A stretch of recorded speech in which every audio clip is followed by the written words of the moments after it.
Text 84850, tweet at LBC973. This is London's biggest conversation with Nick Abbott. Well, the whole world's gone crazy. The whole world has actually gone crazy. Have you noticed? I have never seen anything like it in my life. I had to turn it off. I just couldn't stand it anymore. Are they still videoing the front door of some building that's shut? That was the point at which I thought, right, that's it. I'm leaving. Were you gripped, Amanda? Utterly. Yeah. In more ways than one. Yeah, that's a no, isn't it? Yes. Yeah, yes, it's a no. Well, I wasn't sort of around. I was You away didn't somewhere, care. so, Where were you? No one. Mind your own business. Yeah, exactly. Mind my own business. Visit Britain, an organisation called Visit Britain, who begs foreigners to visit Britain, is using the birth of Prince George to promote Britain as a family-friendly destination. With a poster showing the Duke and Duchess of Cambridge beaming while holding their new baby, hoping to capitalise on the fervour surrounding the prince's birth. Boring! Is it just me? This poster that Visit Britain have made is entitled Welcome to Great Britain, and the word great is in massive letters and Britain is in tiny letters. And it's going to be used to target 21 countries, including parts of Europe, the US, Canada, Brazil, Australia, China, Japan and Russia. Well, that's all of them. I think that's all of the countries. Can you get me a map? International interest in the British royal family remains strong. No, it doesn't. No one cares. And a large part of the £4.6 billion made in tourist revenue from the cultural and heritage sites each year is attributed to royal attractions. That's what this nonsense is saying. And no, it doesn't. The desperation... Has the aircon gone off? Probably. Has it? They're doing power maintenance works. Oh, there we go. Wow. I'm in darkness. Disco lights. Darkness. Can you fill for a second? I've got to take my sweatshirt off, because when the aircon goes off, the temperature just charges up like a sauna in here. So Hang on a just minute. gonna take- Go ahead and fill. Tell them a joke.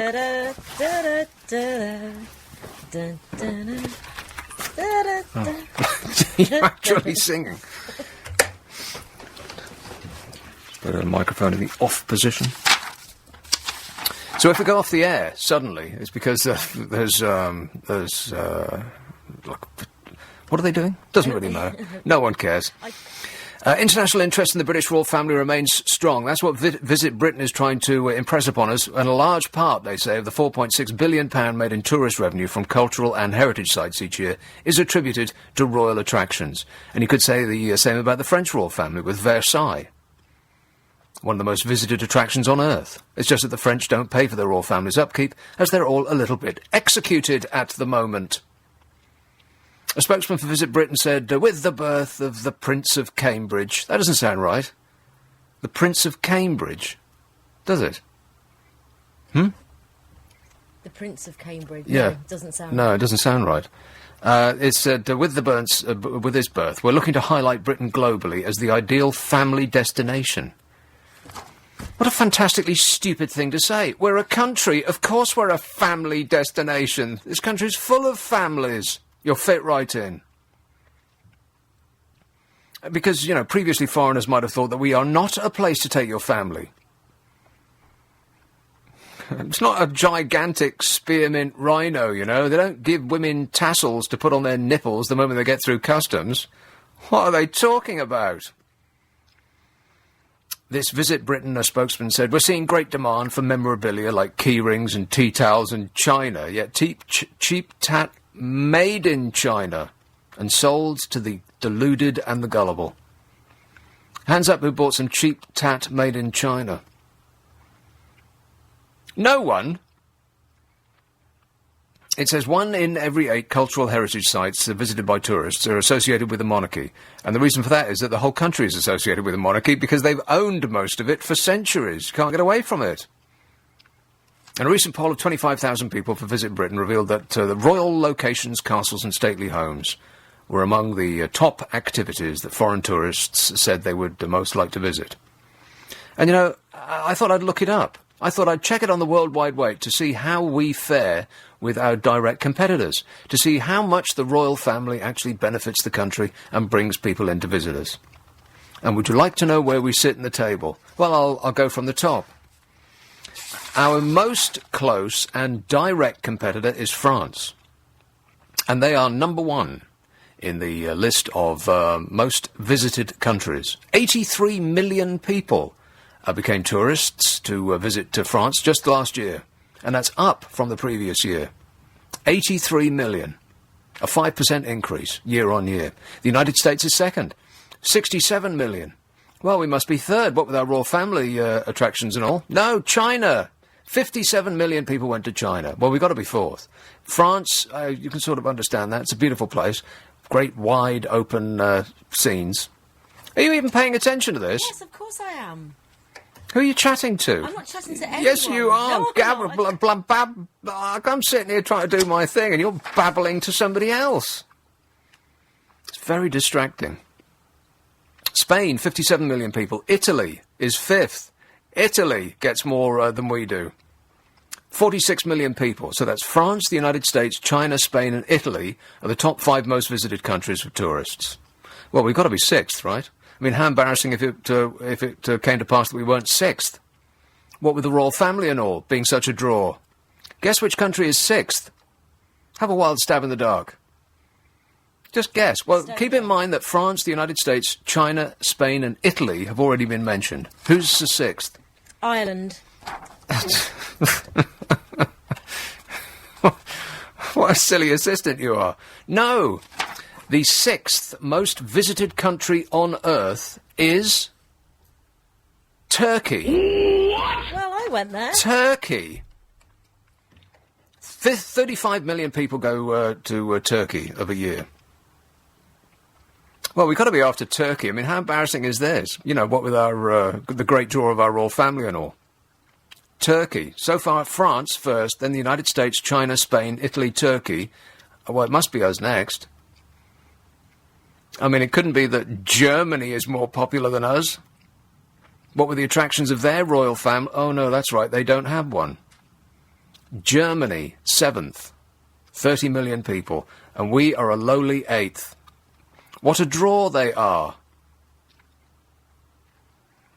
Russia gets almost as many visitors as we do. Malaysia gets just slightly fewer visitors than we do. And if this is how we do with the royal family, then I think that we'd probably be better without them. I mean, it couldn't be worse. Turkey's beating us. I am so embarrassed. And and you might think, oh, well, people are probably coming here and spending much more money. No, they're not. We're still 8th when you take into account how much money people are spending. People go to the United States and spend $126 million. You remember what the United States did to the royal family? They left the country. Spain is next, followed by France. People go to France and spend $53 billion, followed by China. And then Macau. Italy is next, followed by Germany, and we are a lowly 8th on the list. Just slightly ahead of Hong Kong and Australia. The royal, if that's how we're doing with the royal family, then maybe we should think about going it alone. Just give it a thought. By the way, on that subject, the taxi driver who picked up Carol and Michael Middleton after they met their grandson for the first time has revealed that they did not leave a tip. What?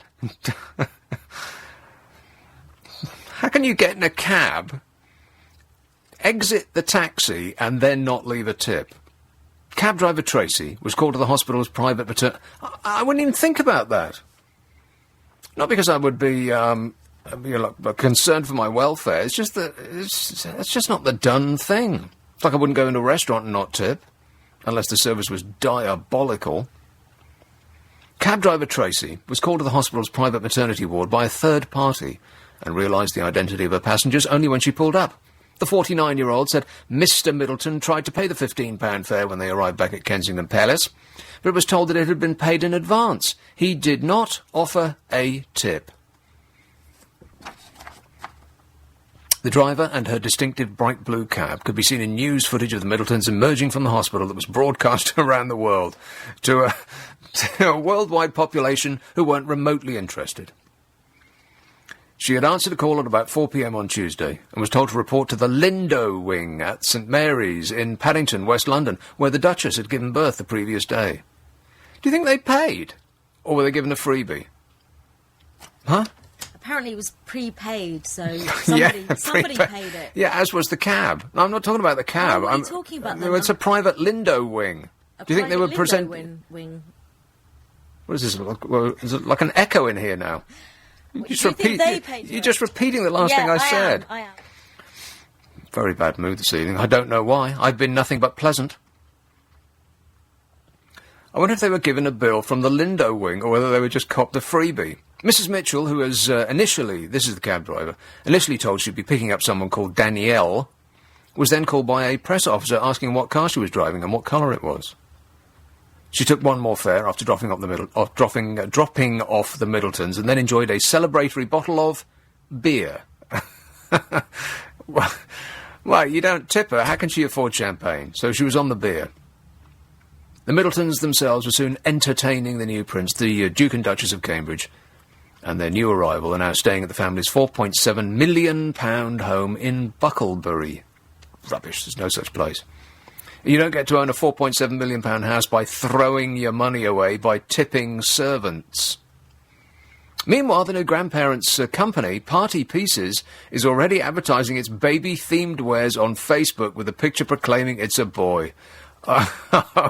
Pass me a bucket. The photo shows off several products from the couple's christening and new baby ranges, including a rocking horse cake stand for $11.99. They've been accused of cashing in on their daughter's royal status several times before. Their firm launched royal theme products ahead of the Duke and Duchess of Cambridge's wedding in 2011. A company spokesman said, "Our acknowledgement of the birth is entirely appropriate and entirely fitting with our customers' joyful received messages of congratulations," which sounds a bit like, "Don't question us, peasant." I have never in all my life, can't remember a single week in which the news went so completely, utterly and totally insane. I wrote a column about it. Check it out in the World Wide Web, lbc.co.uk. It's in the blogs section under Nick Abbott. 0845 6060 973. 60973. Text 84850. Tweet at LBC 973. This is London's biggest conversation with Nick Abbott.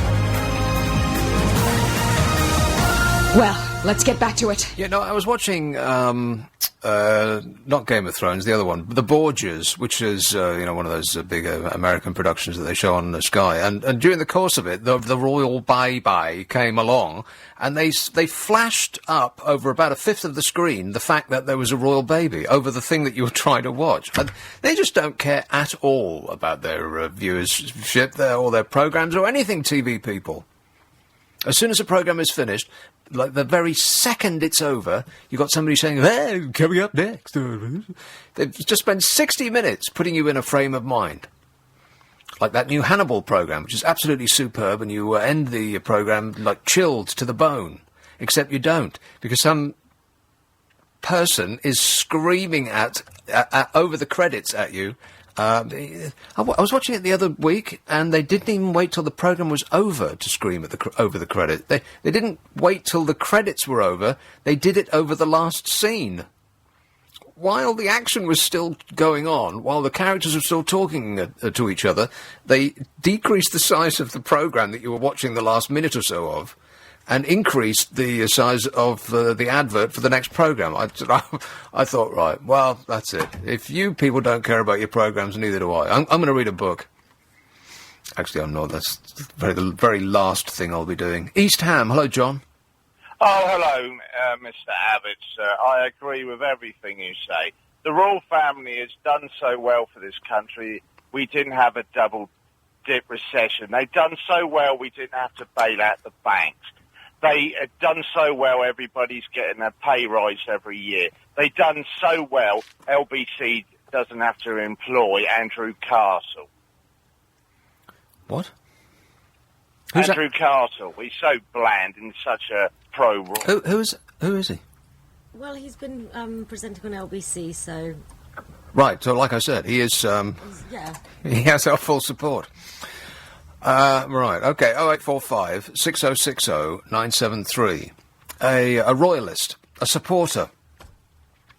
The furore about Abercrombie and Fitch's shop assistants continues, and now it's moved to France. Is it completely unacceptable that Abercrombie and Fitch should have a moratorium on hiring plain or flat-out ugly or overweight people? Why people are picking on them specifically is a mystery, but here's the story. American fashion giant Abercrombie and Fitch is under investigation for employing only good-looking sales staff at its flagship store in Paris. Well, yeah, you'd think so. But now an organisation called Defender of Rights, an independent watchdog which aims to protect ordinary people from discrimination, says that ugly fat people should be allowed a job too. Defender of Rights has now launched an independent probe, which, if their case is proved, could see legal action taken against Abercrombie and Fitch. Spokesman Dominique said that solely employing handsome people not only discriminates against the aesthetically challenged, but sent out the wrong message to those buying Abercrombie and Fitch's products. And when I first read this, I thought, this is a joke, right? She's kidding. She says, while essential and decisive professional requirements can justify taking physical appearance into account when recruiting models, it's different for sales positions, said spokesman Dominique, who highlighted comments made by Mike Jeffries, the Abercrombie and Fitch CEO, in which he said he wanted to recruit good-looking people because they attracted other good-looking people. And as anyone who's ever been in a French high-fashion store anywhere in the world will know, they always hire overweight and ugly sales assistants. No, they don't, ever. Walk down Bond Street and I challenge you to find a sales assistant who is anything other than thin and good-looking. They don't even carry clothes for people who are overweight. It's a beauty industry. It's like complaining that LBC only hires people who can speak English. We have the exact opposite hiring policy of Abercrombie and Fitch. We only hire talk show hosts that are plain and overweight. You would agree with that, wouldn't you, Amanda? The inquiry into Abercrombie and Fitch has already raised eyebrows in Paris, where everything from shops to restaurants are known for an obsession with style and beauty. Paris didn't get to become the most beautiful city in the world by employing uglies and fatties, said one fashion retailer who asked not to be named. I bet he did. So this seems... I don't know why the people who complain about this sort of stuff have specifically picked on Abercrombie and Fitch. Maybe they're just more in your face than any other shop, in the sense that they have those people parading outside with no clothes. A lady with a hand in the air? Well, no, they have publicly said that they have a certain image. Yeah. That they need staff to adhere to. Well, so does Chanel, and so does Yves Saint Laurent and Gucci, and all of these. They sell beauty for a living. Of course, but I don't think that they've been so outspoken about it. I think they've just kept it to themselves. Right. And they just, they wouldn't employ somebody that they didn't think fitted in with their brand. Or could fit into their clothes. Which hardly anybody can. Well, exactly. So this seems strange to me that they're specifically going after Abercrombie and Fitch, but it's a company that, well, I was going to say it's a company that specifically advertises with good-looking people. But then I can't think, with the possible exception of Paul Smith, who every now and again puts out an advert that's got weird people in it. But I mean, that's part of their brand, classics with a twist. But it just seems bizarre. A weird thing to complain about. Is it right for a company like Abercrombie and Fitch to refuse to hire plain or ugly or overweight people? On an unrelated subject, here's Welling Garden City. Hello, Mike. Nicholas. Mike. How was your week? How's your week, my friend? It was bizarre. same here. I was watching TV, and I couldn't believe what I was watching. I was watching intelligent people, like Kate Burley, talking about a baby, woman giving birth. Well, So I detected a certain desperation in their eyes, because they talked about nothing but for days, and I don't think their hearts were in it. I think that they were trying to whip up a frenzy that didn't exist.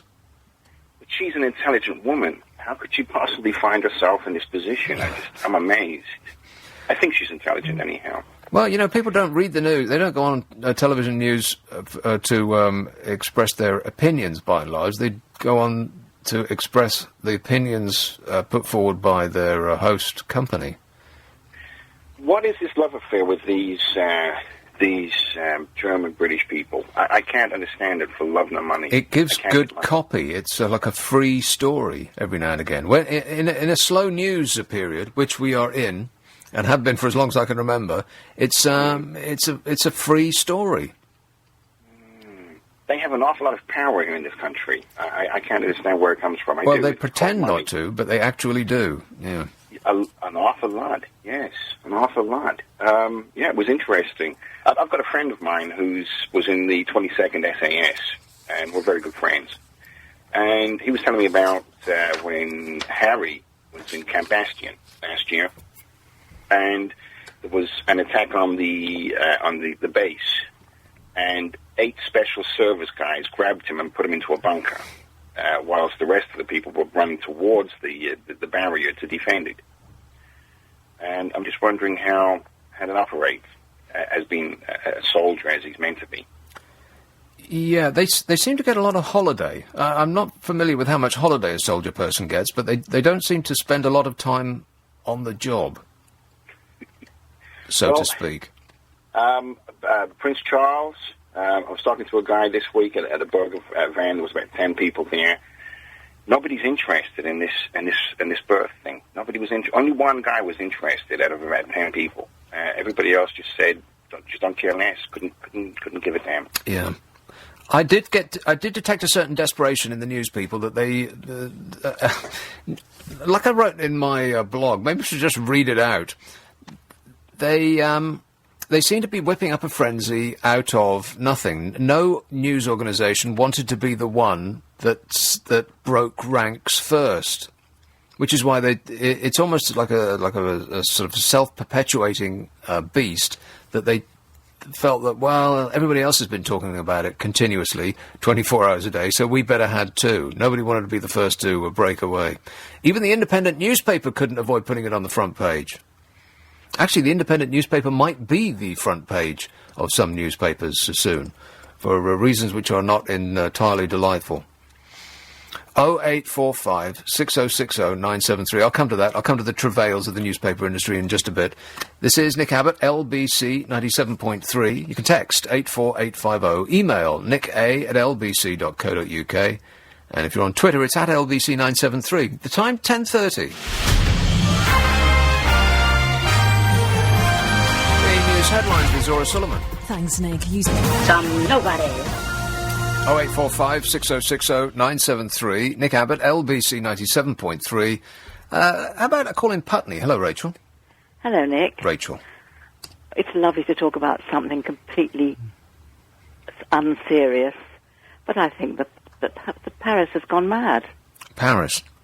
Well, isn't it Paris where they're complaining about Abercrombie and Fitch? Yeah, I'm sure we were complaining about them too. Yes, I remember. That was different. There was a girl with one arm. Oh, yeah, that's right. Well, it's not different, really. It's the same. It's just it's the same argument, but a different point on the line. I'm very old, but if I go into Kingston, I don't have to go to Bond Street, into John Lewis, into the perfumery department, and I want to buy some makeup, I'm cheered up by the fact that someone is beautiful, even though I'm never going to look like that. It's psychological. Everybody in the beauty business, or in any business really, unfortunately. Yeah, that's the thing. It's not just the beauty business. It's any business where you are going to meet members of the public. If you're in a call centre, it doesn't really make any difference. No, it doesn't matter. But I said the other day to my old man, isn't it sad that people that are not good looking have a much more difficult life? Yeah, and so do people that are poorer. Yes, of course, we know that. Unlucky is what you mean. People who are less lucky have less chance in life. But good-looking people get a better chance, even if they're poor. They do. No, but if you just replace good-looking with lucky, then that encompasses everything. Yeah, well, I mean, people are good-looking because they're lucky, and people are rich are born into wealthy families because they got lucky, and yeah, that's life. It's not fair. No, of course it's not fair, and it is life, and it's sad, really. It's sad, but I think Abercrombie and Fitch, they sound very unpleasant people, but all the same, they're not doing anything different from everybody else, really, are Well, they? exactly. They're an international conglomerate. I don't know. They're nasty people almost goes with the territory. I wouldn't even dare try and go in there, but... Well, I did. Did you? And walked out almost immediately. It's the most cacophonous store I've ever been in, but I think purposefully so, to keep people like you and me out, Rachel. Oh, probably. That's the reason why when you go past the store, there's parents lined up outside, as though they're queuing to get in. But no, they're just staying there because they can't bear to be inside while their young charges are in there, racking up the credit card bill. It's all very depressing in a way. But I had to laugh when I heard about this, because it seems so ridiculous for Paris to suddenly make such a fuss. Yeah, that's right. A town that is so obsessed with looks and being chic and thin. If you go to a market in Paris, all the women look lovely. Nobody looks a mess. That's one thing that we don't really have down very well in this country. People tend to still look like people a bit look of a mess. such a mess. When they go to the theatre, they look such a mess. I think it's quite rude, really. They have. It's not. I think they should try and look at least tidy when they go.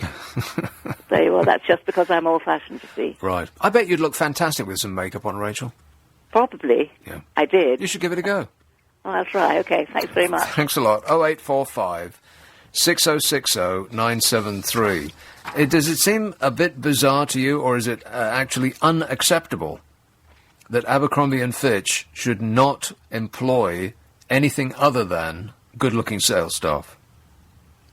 Now, they've had this argument in this country, and they had it in America as well. I don't know why they're being selected for abuse above any other company that does beauty for a living. I mean, if you walked into a store tempted in by the adverts of beautiful youths carousing and playing ball on the football on the beach, whatever it is that they have in their ads, and you went in and it looked like people were queuing for Weight Watchers. That wouldn't represent the image that the company has fostered.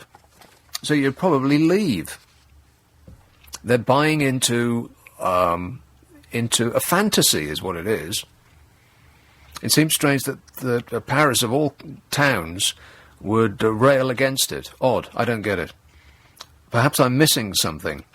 0845 6060 973. Here is Liverpool. Hello, Patricia. Hiya. Oh, I don't think I have much more to add from the lady before me. I think Abercrombie and Fitch have absolute perfect right to only hire good-looking people. The world is your oyster if you're good-looking. Would you look? If you're in the fashion business, you don't want fatties and uglies to represent your brand. Even brands that specifically target people who are overweight, the sort of plus-sized brands. If you look at their adverts, the people that they have in their adverts, they don't look too overweight to me. They're not that overweight, and they're also very facially good-looking. Yeah. To be good-looking is to win life's lottery. I mean, I spent a fortune on trying to be good-looking. And I agree with the lady before me. We owe it to everybody to be good-looking, It's your duty to be beautiful? That was an old song. Yeah. No, seriously. There's such hypocrites that people say, well, they should wear... You open a magazine, a catalogue, a newspaper, the ads. Do you see ugly people? No, you do not. Of course not. If you went for a job as an airline stewardess, as we used to call it, attendant, they're not going to hire you if you're ugly. I'm trying to think of any business that deals with the public for a living that would employ anybody other than somebody who is, at the very least, pleasant looking. Pleasant looking. If you're up front, if you're front desk, if you meet the public, or certainly if you're going to advertise, you're going to work in a shop that sells fashion. Of course they want beautiful, nice-looking people. Well, yeah. If you're ugly, it's too bad. It's just really, you have to get a job in radio. In an office or education, right. or to be an academic or a doctor or something. But if you are working front of house for something that where you have to, where it's fashion and looks or everything, of course, this is ridiculous, this discrimination charge. You know? We should all be... The truth is, people just look so horrible today, don't they? Well, they do. They look you horrible. are calling from Liverpool, Patricia, to be fair. I know. Oh, wait a minute. Hang on a minute. You go out to Liverpool of a Friday or Saturday night. Yeah. You see, believe it or not, and people have said this from other places, you see them as really gorgeous-looking young women. Fashion is everything in Liverpool. Well, you know what? I mean, when I say these things, I'm not being serious. I'm just being facetious, really, when I take the mickey out of other towns. But I swallowed my words completely when I visited Birmingham just recently, and I've always been very down on Birmingham, based mostly on my childhood experience of it, driving by and seeing it from a distance. And in the 70s, there's no getting around it. Birmingham looked horrible 70s. from a distance. Yeah. Oh, no. But then, you know what? 70s. London probably was horrible in the 70s. Yeah, well, 70s. I was around then. I'm quite up in years. That was the decade fashion forgot. Exactly. But women look so much better today. They wear so much more beautiful clothing and beautiful hair. And Liverpool, honestly, the women in Liverpool are so fashionable. People have this image of grotty council houses. It's a beautiful city. Well, you have you've got grotty council houses, and we've got grotty council houses, and so does Bristol and Cambridge and Oxford and all of these places. Yeah, and I think the people of London are wonderful. I listen to LBC now and again. I tune in. I think your callers are fantastic. Well, and I hate when people say, up here up north, they say, oh, the people in London aren't friendly. They are. Not they're really. just a little bit more reserved, that's all. Yeah. You know, but they're really nice when you get to know them. Are they're they? just salt of the air. Well, maybe one day I'll meet one. Thanks a lot, Patricia. 0845 606... Londoners are salt of the earth. First I've heard. What is this that you found? Declan? Oh, he's on the phone. 0845 6060 973. Here is, this might be interesting. Schmoyle. Is that your name? Hi, yeah, it is. Schmoyle. Harrow. What can you tell us, Schmoyle? I used to work at Abercrombie and Fitch as a store model. I'm currently a student right now. Now, when you say store model, does that mean salesperson? That's what they label it. Yeah, Right. They label it as floor models. Right. Basically, I think the issue which people are having is the way that they're so open about it. The way they're so open about the way they're targeting these kind of people to employ. These very good-looking, whatever. Well, part of it is calling the salespeople models. Exactly. So I think that's the reason why they're targeting Abercrombie more than they are the other brands, the other high-fashion brands. Because although they do employ very good-looking, very skinny people like Chanel, Dolce & Gabbana, or whatever top brand, they're not as open about it. They're more... Do you know what I mean? Yeah. As in, it's behind the scenes. They have the same policies, other fashion houses. It's just that they don't... They're not so... I want to think of another phrase other than in your face, but I can't at the moment. They're not... No, precisely, that's it. Yeah. That's it. I mean, to be honest, you do feel quite that it is slightly unethical, but that's the way it is, unfortunately. I mean, I feel kind of bad that it's only because that people aren't getting picked because they're not good looking or whatever, and you know what I mean. But yeah, it's just something you have to deal with, I suppose. Okay, thanks a lot, I mean, it's Schmoyle. pretty hard.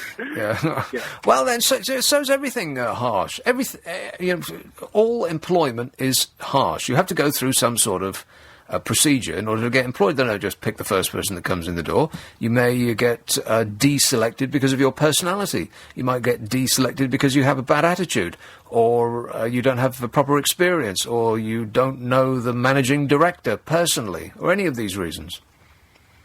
All of which aren't fair, but then nobody has suggested that the world is fair. This is the American fashion giant Abercrombie & Fitch, which is under investigation in Paris for only employing good-looking sales staff. And you could say the same about the hospital trade. No, that doesn't work. The hotel trade. You go to a nice hotel, and the people on the desk have not been employed for their great hotelier skills. They've been employed because they look nice. They pretty up the place. Like Amanda, she was employed because she pretties up the place. Oh, thanks, Nick. Here is Sevenoaks. Hello, Graham. Oh, hello there. Hello there. Gay men have been obsessed with good looks for as long as I can remember. They still are.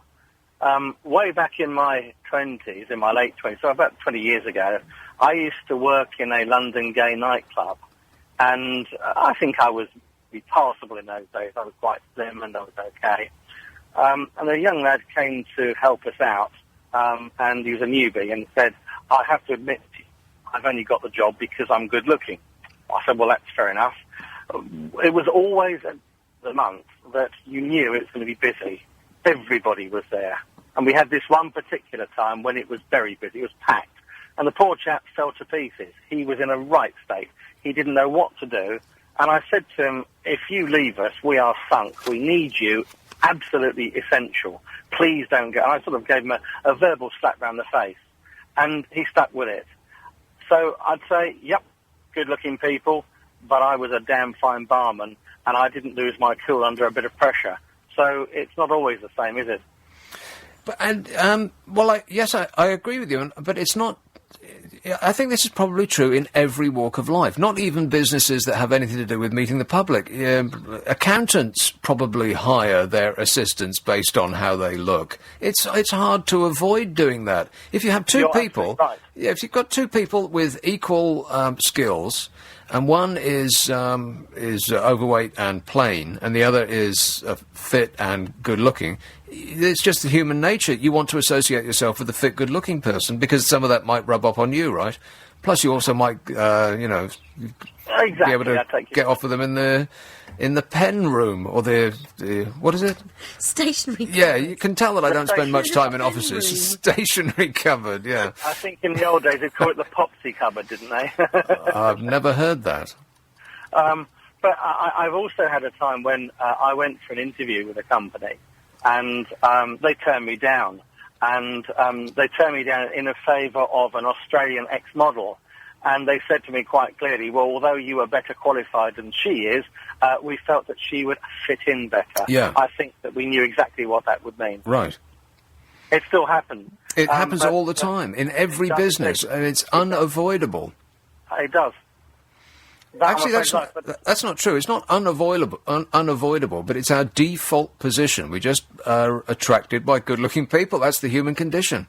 I think it is. But you see, that's one reason why so many gay people in particular only have short-term relationships, mainly because they only go for what somebody looks like. They don't realise that once you've got your person, you've got to then spend some time with them. You've got to get to know them. Yeah, you don't mean gay, Graham. You mean men. Now, men who are having relationships with other men, they don't have women to put the brakes on and insert a little bit of common sense and reality into the situation. You would agree with that, wouldn't you, Amanda? I don't know what you said.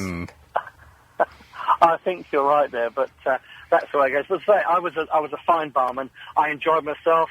I knew how to look after my customers. So I was presentable. And this lad, bless him, he didn't do a bad job after all. He was very nice.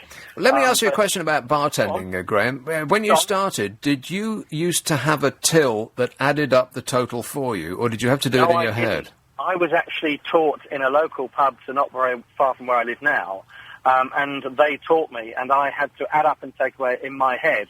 I also worked for a police sports club at one time, and that was really, really good fun, very, very busy. And you had to, because you had to think on your feet. When I worked in the London nightclub, The problem was that they then introduced these new types of tills. And it was the worst thing possible because you then had to suddenly put your name in. You had to put in the items that you were actually selling. Yeah. And it was far slower than being able to add the whole thing up in your head. Yeah, I read a column about this too just the other day because that was my experience. One of the first jobs I had was being a barman. And this was before tills used to add up. And if you're not used to doing mental arithmetic, you can't do it, particularly under pressure when there's 15 people all shouting your name, asking you to, for the same again, please, Nick. That is the point, and it is very much a question of if you are under pressure and you've then got to suddenly work out this machine, because if you've got several people, they've all got to get to the till, they've all got to put their own identity on there so they can get their own, whatever it happens to be, their own number. And it is hugely difficult because you've then got to remember, well, what did you serve the people? And that's it took so much more time. But no, I was trained in the classical method, so to speak. It was much more fun. It was great fun. All right. Well, thanks a lot, Graham. 0845 6060 973. That was my experience when I started in a bar and I got thrown in at the deep end. Can you do mental arithmetic? Are you familiar with mental arithmetic? Well, yeah, I've worked in bars and stuff where I had to do the same thing, but I don't know whether I could stretch to it now. So you can do, like £1. No, nothing's a pound in a bar anymore, is it? It's like £4.10 plus £5.60 plus 74p for the crisps, and another 20p for the lime in the lager. And you have to add all that up while making the next round for the next customers and adding their total up as well. It's incredibly difficult if you haven't done it. It's like beating a pathway that's unwalked through a field of wheat of your mind. And as I said, I used to be able to do that, but I really don't know whether I could now. It's the same as I used to have lovely handwriting. Really, really, people used to say, what lovely handwriting. And now, I can't even write a birthday card without getting bored and my wrist hurting. And unlike when I tried to sign your form earlier. Yeah. Terrible. Yeah, you only had to do one thing, and you screwed that one thing up. Well, I'm still not sure what it is I signed. So we'll have to wait and see about that. Yeah, that's a tip, by the way. If you know Amanda in private, she'll sign anything. You just put anything in front of her, she'll sign it. 0845 6060 973. In my first job as a barman, I got thrown into the deep end, and if you're not used to mental arithmetic, you can't do it. It's a skill that has to be learned and honed. And so, having made 4, 5, 7 drinks for this group of people, I couldn't figure it out in my head, so I just made it up. I just guessed what the total might be, and I said that'll be, £15.30. And then I was undone when the very same people came and ordered the very same round again. And I'd forgotten what the figure was that I'd guessed initially, and I guessed a different figure. And they said, wait a minute. I lasted 1 day. Chiswick, hello, man. Hey, Nick. Normally I agree with you, but on this occasion I'll have to disagree with you. Oh, no. You said, there are places where, in any public-facing retail outlet, so you need to have someone who's vaguely good looking. Well, I disagree. Like, if I go into... Well, in the beauty business. Well, no, you said any kind of public-facing outlet. So if I go, for example, to get a laptop or any computing equipment, if I've got a choice of a sales staff, if there's a really fit-looking woman, or if there's a fat guy with glasses... You're going to go for the fat guy. Yeah, exactly. Yeah. Because if I go into a guitar shop to get my strings or to get some tab books or whatever, am I going to go to the one who's got a suit on, or go up to the one who's a bit casual and, he's got some tattoos on him? Yeah, you can barely see him for the hair growing out of his face.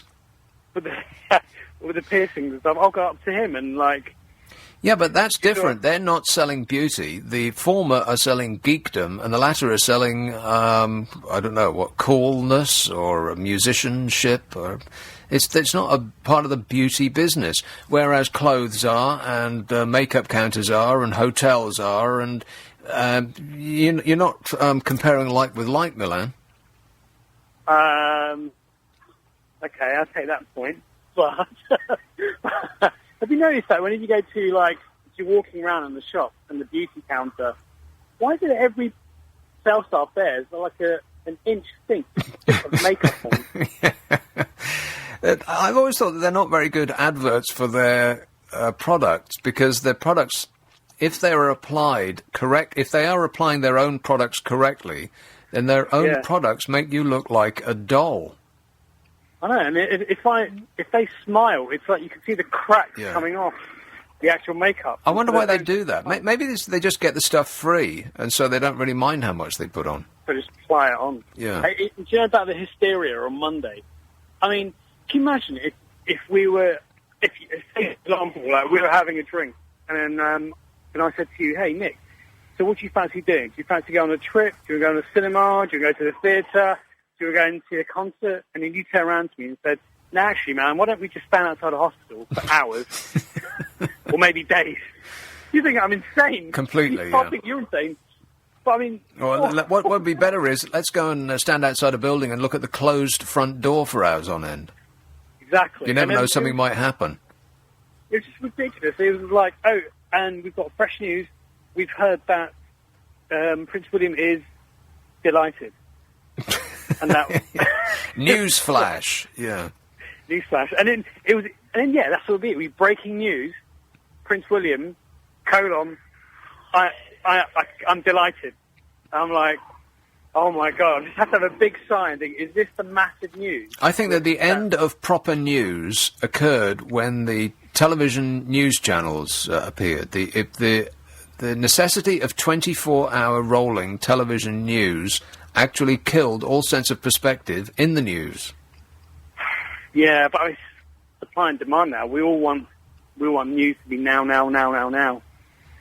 But having said that, I mean, I'm not sure that that's true. The people who make these TV news channels, they think that that's what we want. They seem to be gripped with the notion that we demand to know the news first, as though hearing it a millisecond before on one channel compared to another would actually make any difference in our lives. But I don't believe that that's what people actually want. People want more perspective on the news. They want to know not just how many people died in some war. I think they'd be more interested in why the war is happening in the first place.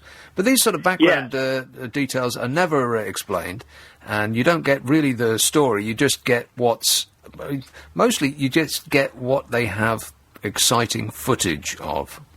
And that's why, I mean, I don't want to blow the trumpet at LBC. That's why it's LBC, because on newspaper, it's just printed. And as soon as you read it, it's old.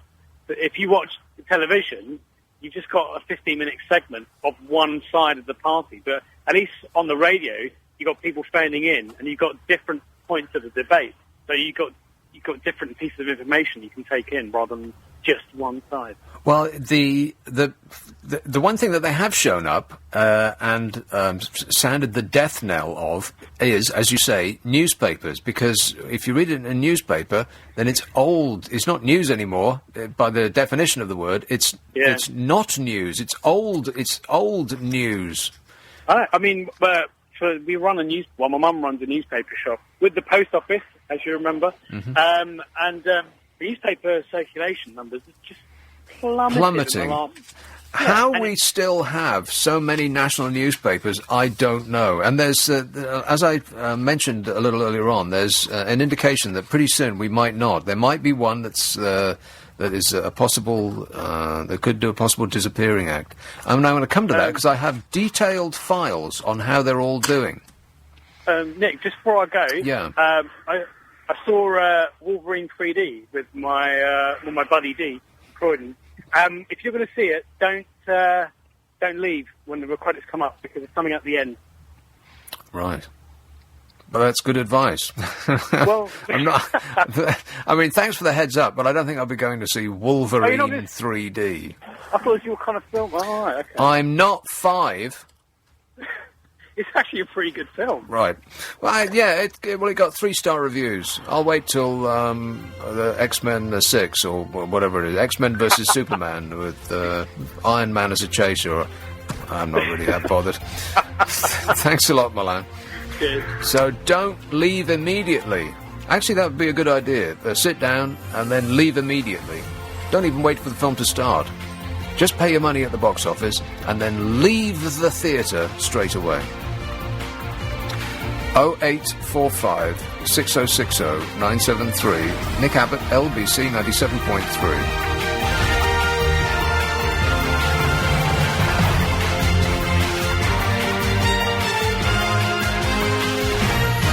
On FM, online and digital radio, this is the UK's Station of the Year, LBC. This is London's biggest conversation with Nick Abbott. I enjoy working with people. But only good-looking, fit people. 0845 6060 973. Another Banksy's been removed. And, yeah... And Zora Suleiman, our excellent newsreader, now I don't know whether she was thinking this as she said it, but she said artwork, another Banksy artwork had been removed. And in my mind, I was envisaging inverted commas around the word art. It's not art, it's just a cartoon. I bet even he can't believe how well he's doing. Some texts and emails. Another royal for us to pay and keep, says Edward in London. Was there another royal this week? The prophet Nostradamus says this, predicted that William would not take the throne. the stuff that the prophet Nostradamus is supposed to have predicted. Everything up to but not including his own death. This says, what kind of airhead would travel from the other side of the world just to stand gawping outside a hospital where another life form has entered the world? Where were the three wise men, says Mark in Putney. Nick, one more mouth to feed, says John in Streatham. Nope, there's a distinct lack of positivity about that story. Are you detecting that? And on the subject of Abercrombie and Fitch, only hiring the gorgeous and the good-looking, if Abercrombie and Fitch can be prosecuted for only employing lookers and right sorts, what's a right sort? A right sort. Whoa, he's a right sort. Whoa. Really? That's really a bit alarming, that character you just went into there, Amanda. You slipped into those shoes really easily. If Abercrombie and Fitch can be prosecuted for only employing lookers and right sorts for war, can LBC be sued for employing people with faces only fit for the radio? How dare you? Yes, we probably can. We actively work against employing good-looking people. You would agree with that, wouldn't you, Amanda? 150%. This says, hi, Anthony, and then my interest in the rest of that has just disappeared. Oh, come on, it's a good text. It's not his fault that he doesn't know who He doesn't even know who he's texting. Yeah, but somebody in Ian's show sent in a text calling him Clive. Well, exactly. And he didn't get all precious about it. You know, somebody sent me a letter that was addressed to Nick Abbott, Marylebone Road. Wrong station. Exactly, and it found its way here. So the amazing. postal service is just stunning. I mean, it's outdone itself. But if somebody is so disinterested in what they've written that they can't even be bothered to look up the address, then why would I be interested in reading it? There's a letter downstairs just okay. Just says producer. Right. Oh, but is that it? It just says producer. LBC. So I don't know whether I should open it or not. No, don't. Send it to Kate. Here is Balham. Hello, Tony. Yeah, hello, Nick. Good evening. I came in 10 minutes ago, put the radio on, and heard you talking about reckoning up on a till. And Yeah. so on. Well, years ago, my dad used to do a lot of bar work part-time, or pub work, I should say. And back in those days, in the 50s and the 60s, he had a mechanical till, so you could only put the total in. You couldn't add up bit by bit. Yeah. And a round might typically be, for 4 people, the beers would be all different prices, crisps, peanuts, cigarettes, you name it. Yeah, and you need, don't forget, and spirits with a mixer, 2 different prices. Exactly. Don't forget, back in those days, it was pounds, shillings and pence. Right. And a lot of younger people probably don't realise that there was 12 pence to the pound. That seems like a cruel and unusual punishment. Sorry, 12 pence to the shilling, yeah. And 20 shillings to the pound, blah, blah, blah. And his ready reckoning was absolutely tip-top. The thing with mental arithmetic is, if you don't use it frequently, you can't do it. That's right. It's yeah. a skill that Yeah. you hone over time, and That's right, and you yeah. can't just jump right into it because you will be unable to do it. Yeah. Well, if you gave me a typical bill that my father used to add up on the spot, now of say several drinks and a few odds and ends, I couldn't do it unless I had a pen and paper, and then it would take me minutes. Yeah. Well, every now and again I'll tackle one of these mental arithmetic problems that they have in the newspaper. They'll have usually three of them: an easy, a medium, and a hard Yeah. one. 30 And seconds. I'm lost on the easy one. I just can't do it anymore because I haven't done it in such a long time. Yeah, yeah. What I find bemusing is people behind bars who don't even have the ability to add up one drink. Right. They'll be pouring a pint all night long, and they've got no idea how much it costs because they just go to the till and they press the picture of a pint, Yeah. and the till tells them how much it is. Yeah, all done for them. Yeah. Yeah. And they'll take the £5 off you. Say it's like £4.60. They'll have no idea how much change they're giving until the till tells them how much change to give back. Yeah, sure. Yeah. Anyway, those were my dad's ready reckoning skills, and Right. he didn't pass them on to me. Okay. All right. Thanks a lot, Tony. 0845 6060 973. I should have asked him what 6/8s are. What are 6/8s, Amanda? 48. I should have changed the question. That was way too easy. 7 3s. 0845 6060 973. Here is Molesey. Hello, Kate. Hi. Kate. Mine is not a controversial question. Mine is purely grammatical. Yeah. In that, the boards that are going around about in the UK illegally. What Have do you you mean? seen them? No. Oh, Describe right. them to me. Well, I've got it on my iPad. Home Office billboards warning immigrants to go home or face arrest. Which is nothing to do with my call. It's only that there is a grammatical error. And so describe this poster, and we'll try and get it up on the World Wide Web. On very large sort of lorries. Lorries? Yeah. No, there's several of them. Yeah. And they're going around various boroughs in London. Are they? Yes. Well, who is the organisation that's advertising? I think it's the Home Office, actually. Okay. And what does it say? In the UK illegally, in that they go home or face arrest, and they've got text and what have you. That's absolutely nothing to do with I'm calling about. Oh. Because, no, I just am fanatical about good grammar. Yes. And there is it says, for free advice, comma, Yeah. and then it goes on. Well, now, you see, you can put a comma in front of and, depending on what... and is a comma. No, it's not necessarily. You can put it... Not necessarily, Kate. In most circumstances, just as in most circumstances, I after E, except after C, but sometimes not. But you can put a comma... Now, I'm speaking as somebody who knows absolutely nothing about grammar at all, but I do know this, that sometimes, every now and again, you can put a comma before the word and, depending on what comes after and. Not in a list of things, not green and blue and yellow and... can't think of another colour. Red. Well, according to my education and what have you know, and is a comma. And as soon as I saw that, the first day it came up, I thought, oh my goodness me, what are they doing? Well, but no, that's what it is. It's nothing to do with what they're protesting about. Right. Or It's just the way they've said it's it. just a grammatical error. Yes. And I just have a thing about good grammar. Well, somebody has to, Kate. Super to talk to you. Thanks a lot. Take care. Cheers, my dear. 0845. And there's a picture that we've just dialed up.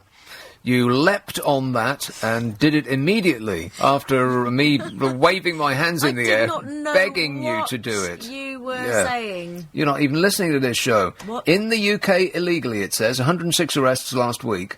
Go home or face arrest. That's a bit blunt, isn't it? That seems almost impolite.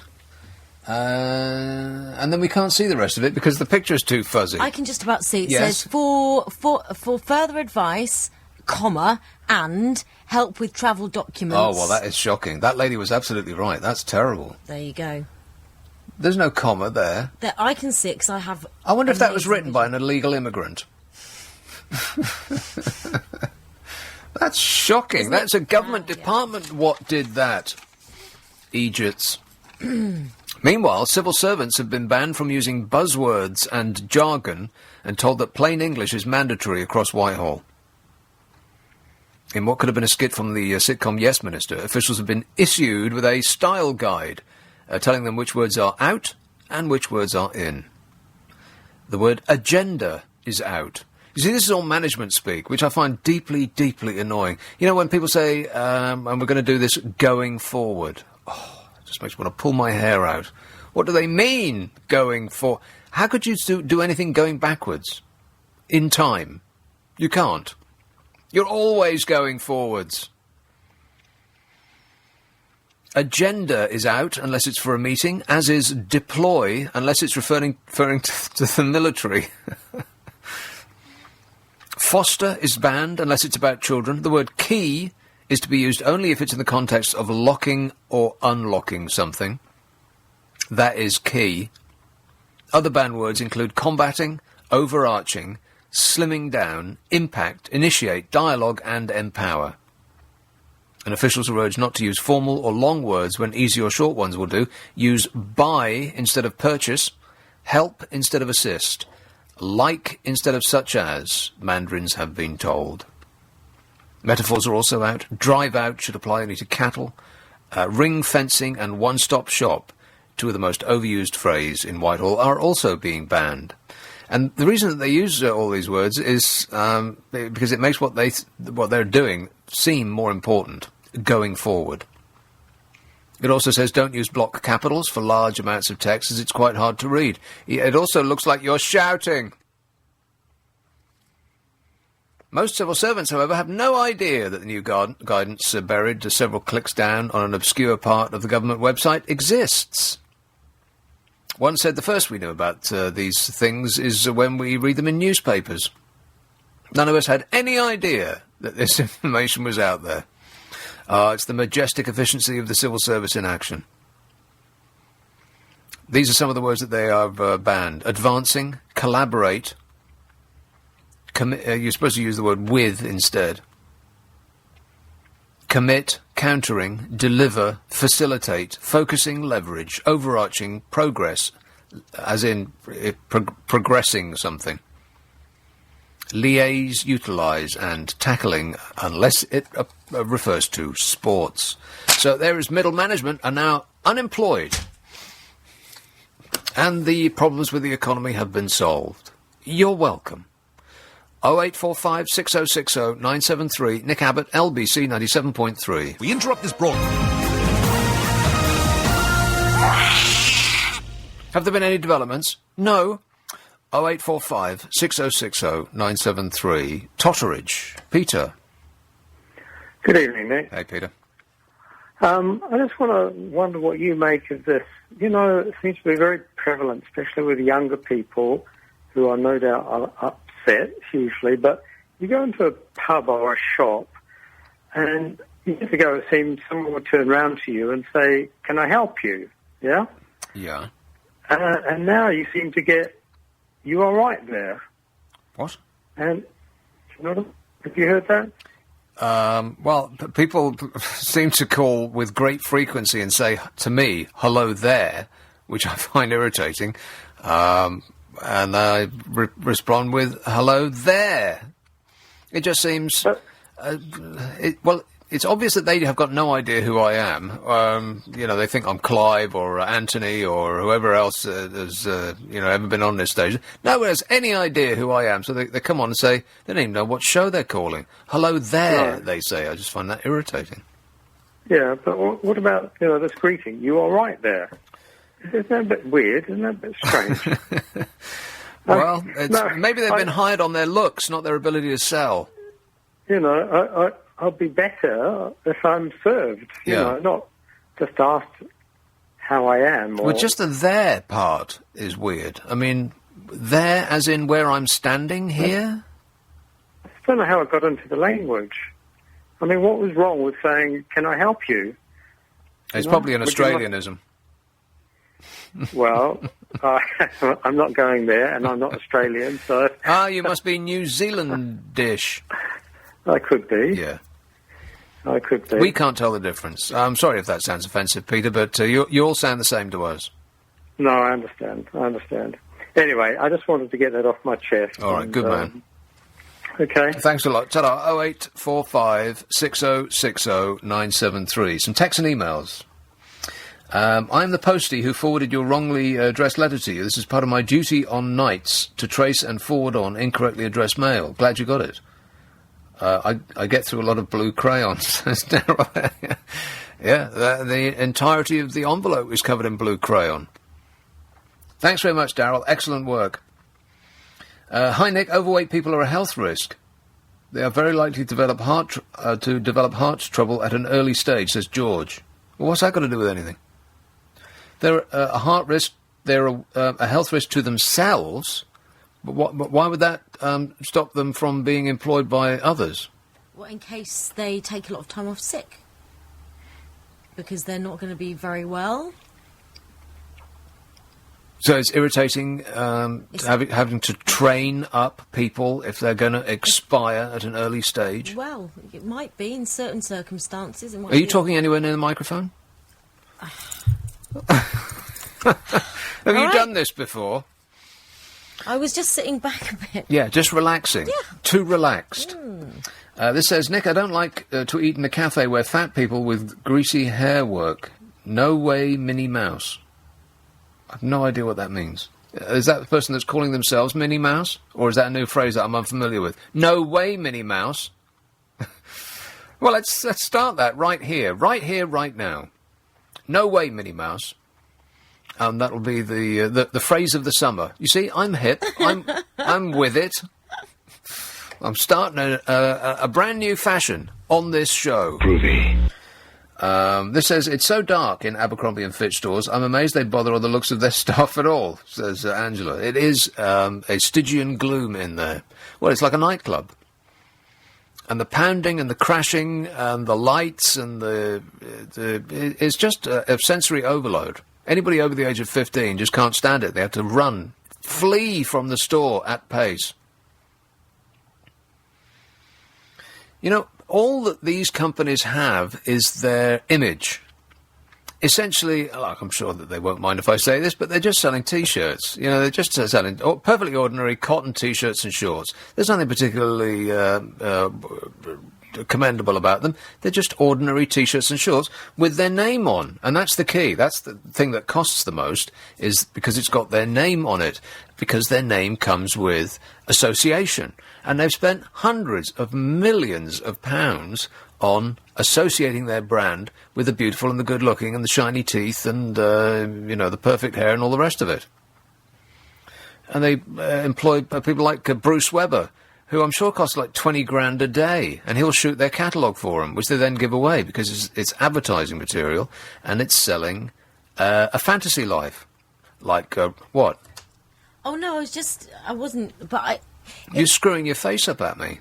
I wasn't screwing my face up at you, I was screwing my face up in contemplation. Because I just think... Can you do me a favour and put a bag on your head when you're contemplating? It's very distracting. That's not very nice. But... do people really think that if they put on a T-shirt that says some words on it, they're going to look like one of the models? It's hard not to get sucked into... Oh, come on. No, it absolutely is, because that's what advertising is all about. That's why companies have a certain image. You know, if you buy a certain fizzy drink, then you will be more popular than if you buy another fizzy drink that hasn't insinuated its advertising into your consciousness so much. But at least you're getting that because you're thirsty and because you might like the taste of the drink. But if you're just buying a T-shirt because it's got some words on it, in the hope that you're going to look in your head like the people that have sold it to you, I don't understand where that comes from. I don't understand. Because you look in the mirror when you put it on and then you know that you're not the same. Well, you speak for yourself, dear. Well, I always think if I go into a shop and see a T-shirt with a woman's face on it, yeah, and I think I don't want to buy that because I don't want people to look at the T-shirt and think, no, quite. well, she's got a T-shirt on with somebody that looks better than her. Yes, much better, if you don't mind me saying so. I thought you might say that. So I would keep away from something like that. No, being associated with something that is, like Levi's is associated with cowboys and so that rugged thing that they got going on, and Gucci is associated with that sort of Italian sex thing that they have going on, and every company that sells some sort of that sells appearance has pigeonholed themselves a certain way. I mean, Abercrombie and Fitch are all about all-American, good-looking, healthy teeth and hair and all the rest of it. Ralph Lauren is the same. Yves Saint Laurent isn't. They're completely different. Paul Smith is different as well. He's got that sort of odd, offbeat wackiness about him, and that's what they sell on their adverts, and that's why people go to their stores, because they associate themselves, or they want to be. Basically, they want to live inside the adverts. They want to wrap themselves in that lifestyle. It's life. It's not life. It's lifestyle they're buying. And if all you've got to sell is, like I said, a perfectly ordinary T-shirt with your name on it, then you better spend a lot of money on insinuating the quality of the brand or the lifestyle of the brand into people's minds. Because if I set up a T-shirt shop that was called Nick's, I wouldn't be able to give them away, because I haven't spent millions of pounds on advertising, implying that if you buy my T-shirts, you'll look this good. Or rather, that people who look this good shop here. It's not that they're implying that you will look that good, it's that you are associating with people who look good. And what are you shaking your head at me for? Because you're That's just going to feel inadequate. That's what I don't understand. If you're 25 stone, not that there's anything wrong with being 25 stone. Yeah, there is. And you go in and you buy... Stop right there. There is something wrong with being 25 stone. Yeah, all right. No, I do think there is something wrong with being 25 stone. See? Unless you're an elephant or a fascist. Hippo, and then you can be 25 stone. I apologise for the dreadful remarks that you just heard. They were made by my assistant, who has clearly lost her mind. Some texts and emails. Nick, how about piano tuners? Does not matter what you look like. No, you're absolutely right there. Although, if somebody was going to employ a piano tuner and they had two people to choose from, and one looked like the back end of a bus and the other looked like a poster on the back end of a bus, you pick the better looking person, because that's what people want to be associated with. It's just true. It's not just men either. It's human beings. We are paper thin in our... not in our physique, obviously. Just look around. But we are...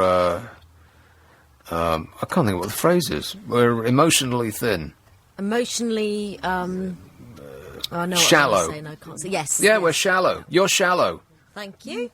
0845 6060 973. Text 84850. Email nicka@lbc.co.uk. And if you're on Twitter, it's at LBC973. I'm going to chart the demise of the newspaper industry before I go. You will remind me, won't you? This is Nick Abbott, LBC 97.3. It's 11:30.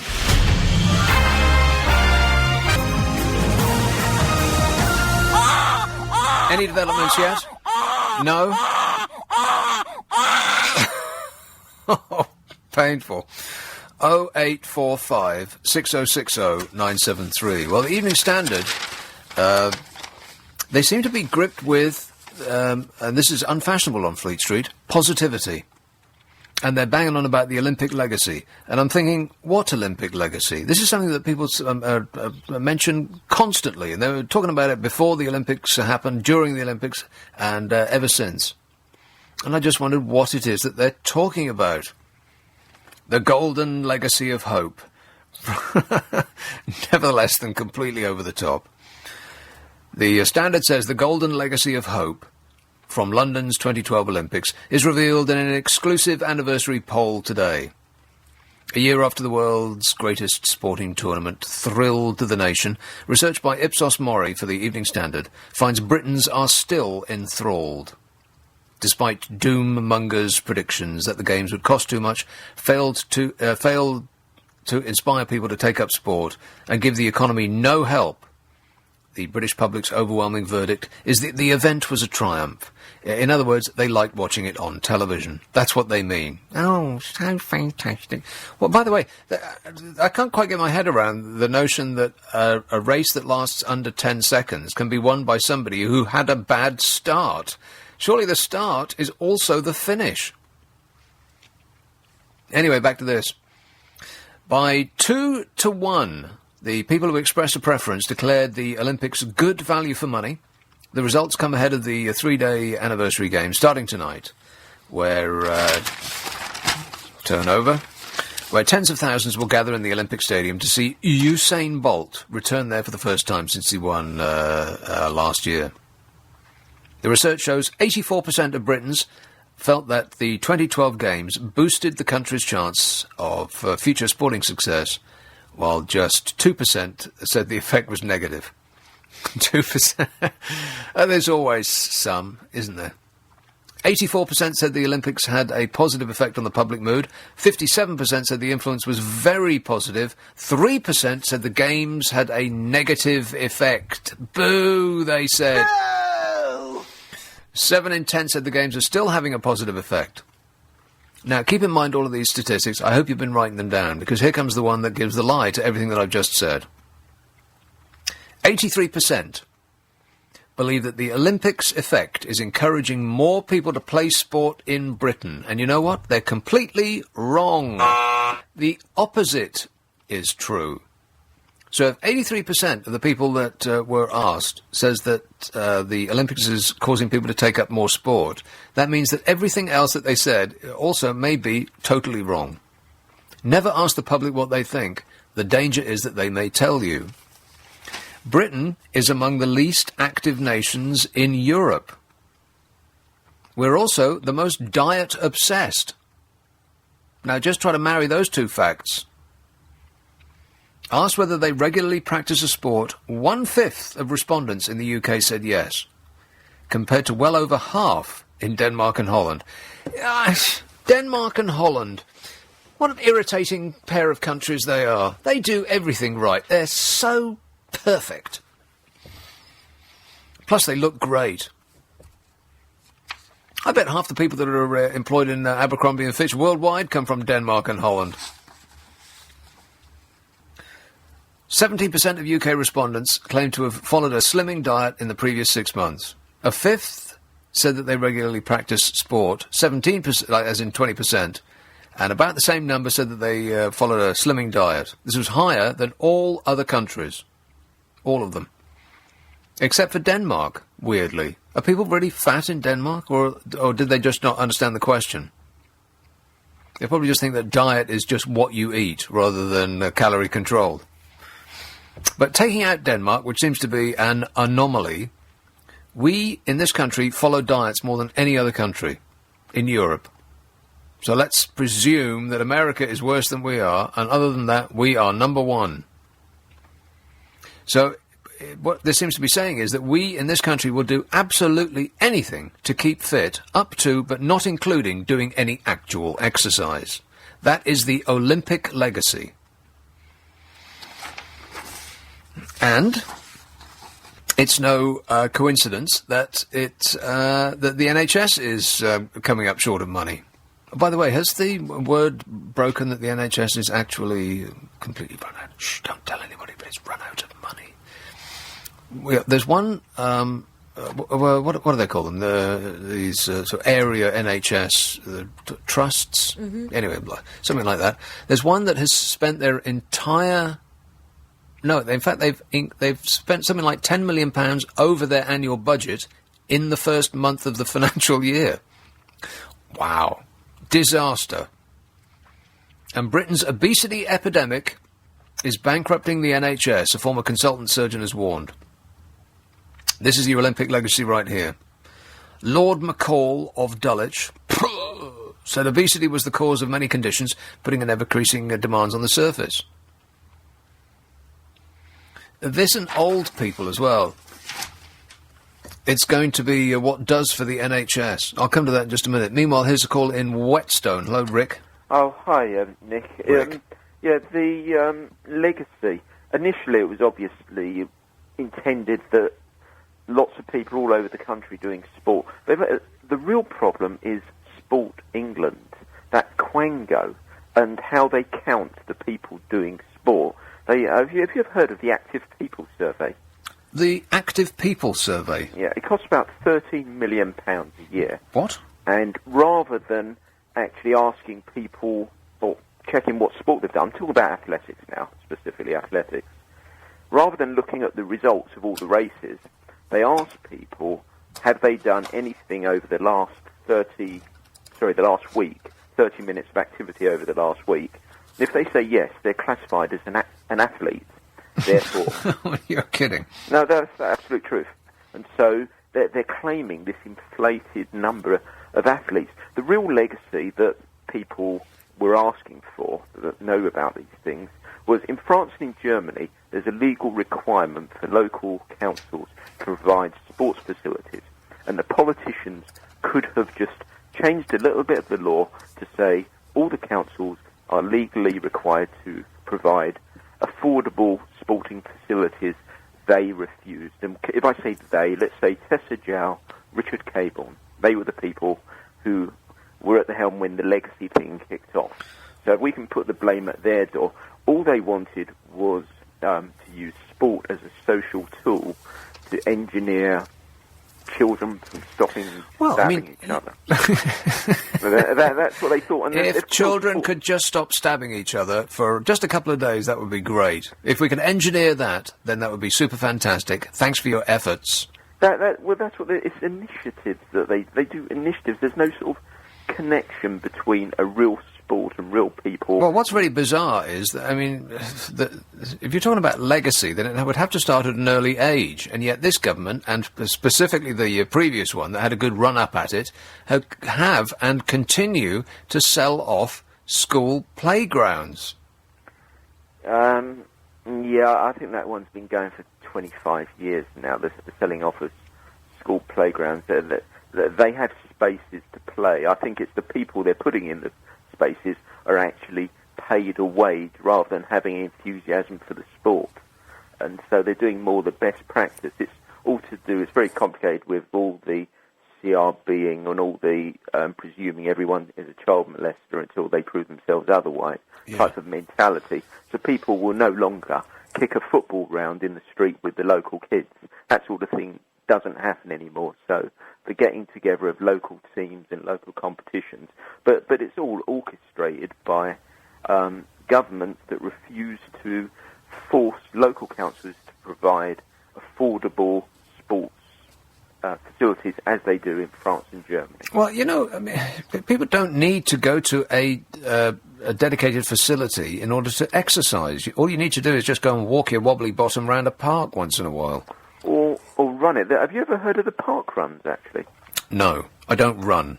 Well, I can tell you, all over London at 9 o'clock every Saturday morning, you will find free park runs, and I'm going to plug them if you'll forgive me, parkrun.org, I think they're called.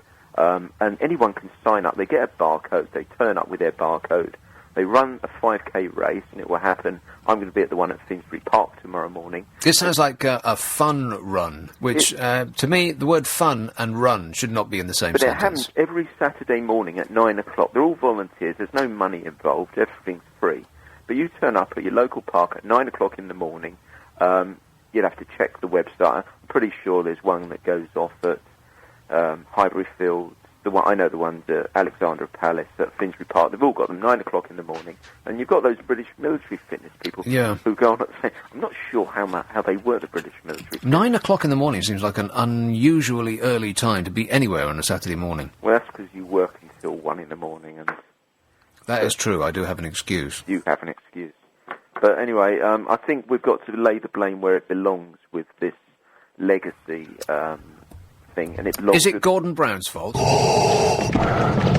I really think it's Tessa Jowell, Tony Blair, and Richard Caborn. And Tony Blair's actually doing it on an international scale now, because he's introduced something called the United Nations Beyond Sport. You can Google that, Beyond Sport, and it's all. There are so many huge organisations, and they're promoting sport as a tool for social good. And as soon as they do that, promote sport for social good, the actual sports people get out of it, and all the do-gooders get into it. They've got no real interest in sport. They've got an interest in people, and the sport for sport's sake thing dies, and it's dreadful. But that's your Olympic legacy right there. There isn't one. Thank you. Thanks a lot, Rick. Bye-bye. 0845 6060 973. Some texts and emails. Olympic legacy. This one says, last week it was revealed that sports teams will now have to pay to use Hyde Park. Yeah, that's right. And what's Bozo the Mayor doing about that, I ask you? The Olympic legacy was George Osborne being booed. I'm still delighted that I was there at that time. And I had only just arrived in the, shamefully, I had only just arrived in the auditorium moments before it happened. As my seat touched the plastic of the chair that I was sitting on, then his cherubic face appeared with a look of expectancy on it, on the screens around the stand. And the crowd spoke as with one voice. No! They said. That was so funny. Oh, did we laugh. Well, it's all that we've got left is laughing. You know, the country's been taken over by the political class and the international conglomerates that they are in pay of. There's nothing we can do about it. All we can do is we can decide to be amused rather than appalled. A long time ago I decided not to be appalled, I'd rather be amused. Because if you decide to be appalled, then you're going to work yourself up into a right froth and you're going to have to go to your GP, who will charge you for the privilege very shortly. Did you hear about this? Very bad news if you get ill a lot. Over half of family doctors think that patients should be charged for appointments. This is to deter them from turning up to surgeries for no reason at all. What kind of an idiot would go to the doctor for no reason at all? Well, lots of them, apparently. They want the NHS to impose fees of between £5 and £25 per consultation, with some arguing that wealthier patients should pay £150 a time. £150 a time! I do remember I went through a period of being ill a lot. Oh, there was always something wrong with me. I see your mothering nature coming out. Oh, no, that's right. Yeah, it's probably gas on your face, isn't it? Gas on my face? Yeah, or the look of trapped gas fleetingly across your visage. I thought that it was a concern for me, just for a moment there, yeah. Okay. But I can remember going to my doctor's office and he taking one look at me and raising his eyes to the ceiling. I remember that distinctly.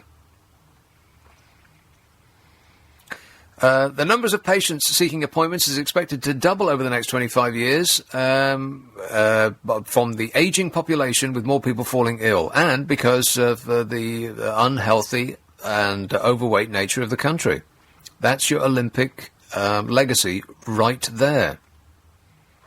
Experts say that the only way the NHS will be able to afford to care for all of these old fat people is by charging for some treatments and services which are free at present. No, they're not. There's nothing free about the NHS. That is an illusion. Dr. Shailendra said, I work in a walk-in centre. The amount of people who come through the door for practically no reason at all and say, I was out and I saw this sign for a walk-in centre where you can see a doctor, so I came in. Nothing wrong with them. They just saw, there's a sign, says come and see a doctor. Says, yeah, sure, why not? Dr. Shailendra said that people don't value things if they get it cheap, worse still if they get it for nothing. And I repeat, the NHS is not free. It costs a massive amount of money. The only difference between it and anything else that you purchase is that you are not presented with an actual bill. They just take it out of your wages over the course of your lifetime. You pay and you pay and you pay, but you're not presented with an itemised bill. Another GP said, charging must be introduced. Amongst many others, I have one patient who made 116 appointments in a 12-month period. Wow! That's one every 3 days. Good grief. Hey, I just worked that out in my mind. So you are good at arithmetic. Yeah, well, a very easy one like that. I can divide a number by 3. Well done, you. Yeah, I know. Aren't I fantastic? Mm-hmm. Well. This GP said, we tried many, many avenues of reducing the frequency of these people coming in, and guess what happened? This person who made 116 appointments in a 12-month period, they tried many avenues of reducing the appointments, and the person who was making them complained to the Ombudsman. The Patients Association said any changes would threaten the founding principles of the health service. Well, what's threatening the health service's existence is that people are getting too old and too fat. GPs said that the money raised by the charges would not go towards their salaries, but instead would pay for extra drugs, staff, bigger premises, and so on. I mean, perish the thought that doctors would ever think about their own remuneration. Doctors are completely unconcerned about their own pay. And in March, the NHS Confederation, which represents health service managers, suggested that patients should be charged £8.50 for GP home visits. I think people should be charged £10 to go see the GP. And what's wrong with that? I also think that people should be charged to go into museums, which at the moment are free, and in much the same way that people bellyache about people coming over here using our NHS. Well, you know what? People are coming over here and using our museums, cluttering up the place. I mean, you can barely see Leonardo's cartoon. There are so many people in front of it. I never really got it either. Didn't look funny to me. If you put £1 in a box every time you went into a museum, then the museum's future would be assured. In March, the NHS Confederation, which represents health service managers, suggested that patients should be charged £8.50 for GP home visits. That seems extremely reasonable. The organisation also predicted that the health service would soon not be able to afford to treat the rising number of sick patients. Maybe that's why the NHS is killing so many people. They're just acting on good economic sense. Dead patients don't need follow-up appointments. I bet I got that right. So does that seem unreasonable? That you should be paid, should we say £10 to go and see your GP? It seems reasonable to me. And at £8.50 for a home visit, that seems, well, what else can you get for £8.50? You can't get 2 pints of lager for £8.50. What's this about? Let's find out. Golders Green. Hello, William. Hello, Nick. How are you doing? Good, thanks. Right, I'm about to launch my anti-fat tirade. Are you ready? Ready. I think we need to quadruple the tax on fast food restaurants, because all these fast food places are contributing to these fat people going into the NHS, costing us billions 10 years later. So I think, McDonald's, KFC, all that lot, they'll sell us a load of, super fatty food, so let's tax them to the hilt. Well, apparently, so we hear over and over again, it's not specific food types, it's more the precise ingredient in them, and in a lot of fizzy drinks and so on, that's fructose, high concentration of corn syrup, whatever you call it. Yeah, it's a lot of rubbish. Nobody should. If we want to have a healthy nation, no one should be drinking. That's like drinking fast food and eating for your drink. You know what I mean? Sounds like you're talking with your head in a bucket of water, William. We just have you? Are you in a submarine? Yes, actually, yes. I'm in a submarine under McDonald's trying to eat all the fat food they've got there. Well, sadly, I don't think I can continue with that because I can't understand a word you're saying. I miss landlines, don't you? When you could actually understand people, and they wouldn't get lost going through a tunnel. Landlines. Has anybody got a landline? 0845 6060973. This says, Nick, English people look like a baked potato or an unfinished plasticine model. Presumably that was in reference to the Abercrombie and Fitch conversation that we were having some moments ago.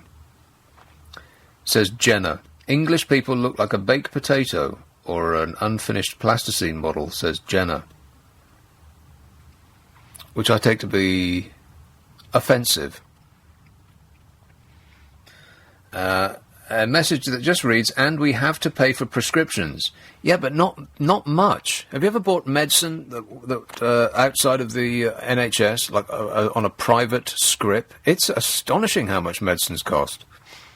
I mean, we're getting given them practically. Though there's a lot of criticism for drugs manufacturers at the moment for profiteering. And in China, it's worse than that. Just as an aside, Chinese police have released new details of GlaxoSmithKline's alleged crimes in China, claiming that sales representatives were given clear directives to offer bribes to doctors and were trained to cater to their pleasures, which means exactly what you think it might. China's official newswire said that GSK sales reps established good personal relations with doctors by catering to their pleasures or offering them money in order to make them prescribe more drugs. Citing police investigations, they quoted a 35-year-old female medical representative who reportedly worked for a GSK regional sales manager named only as Mr. Lee. The woman named as Mrs. Wang said some executives gave clear directives to the sales department to offer bribes to doctors with money or opportunities to attend academic conferences. Ms. Wang, gosh, I wish she was called something else, said she would even go so far as fulfilling some doctors' sexual desires in order to meet their needs and persuade them to prescribe more drugs. I've thought that this kind of thing goes on for ages. I mean, I know some people in the medical profession, and they're forever saying that they're going to a conference in Canada or Belize or the Bahamas or some other exotic destination, and it really isn't. The purpose isn't to go to a conference. The purpose is just to go for on a jolly.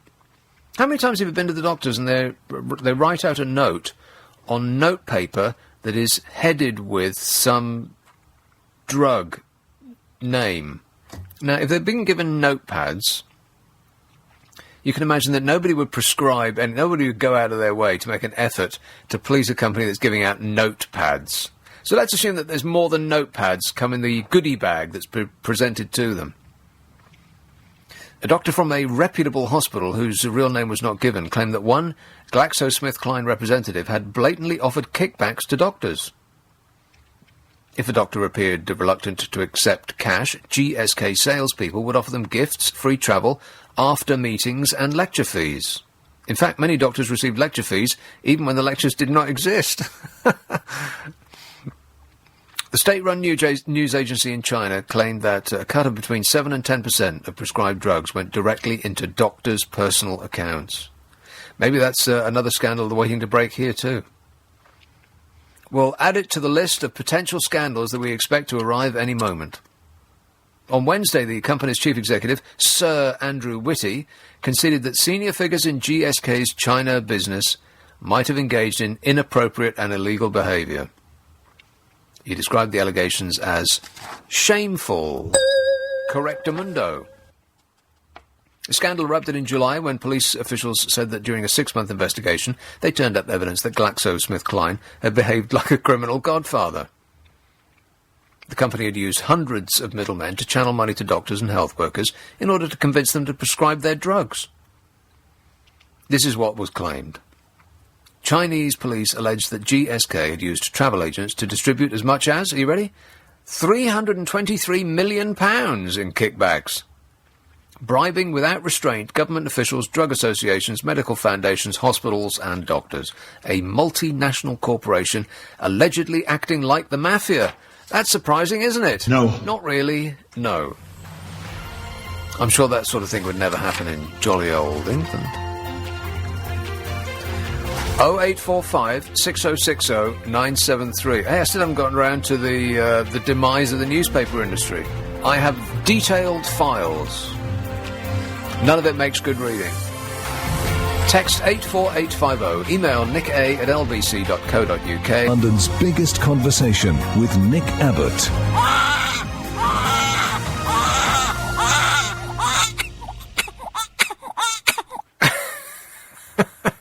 Any developments yet? No. No, still no news. 0845 6060 973.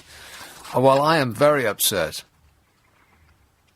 I did make the mistake of saying it's too hot. Just briefly, and I only said it once. I couldn't help myself. It was in me and it had to come out. But I didn't mean it. Britain has seen another day of gorgeous sunshine today, but the good weather is not set to last long, as the sun is going to be replaced by storms and temperatures will start to drop. Exactly.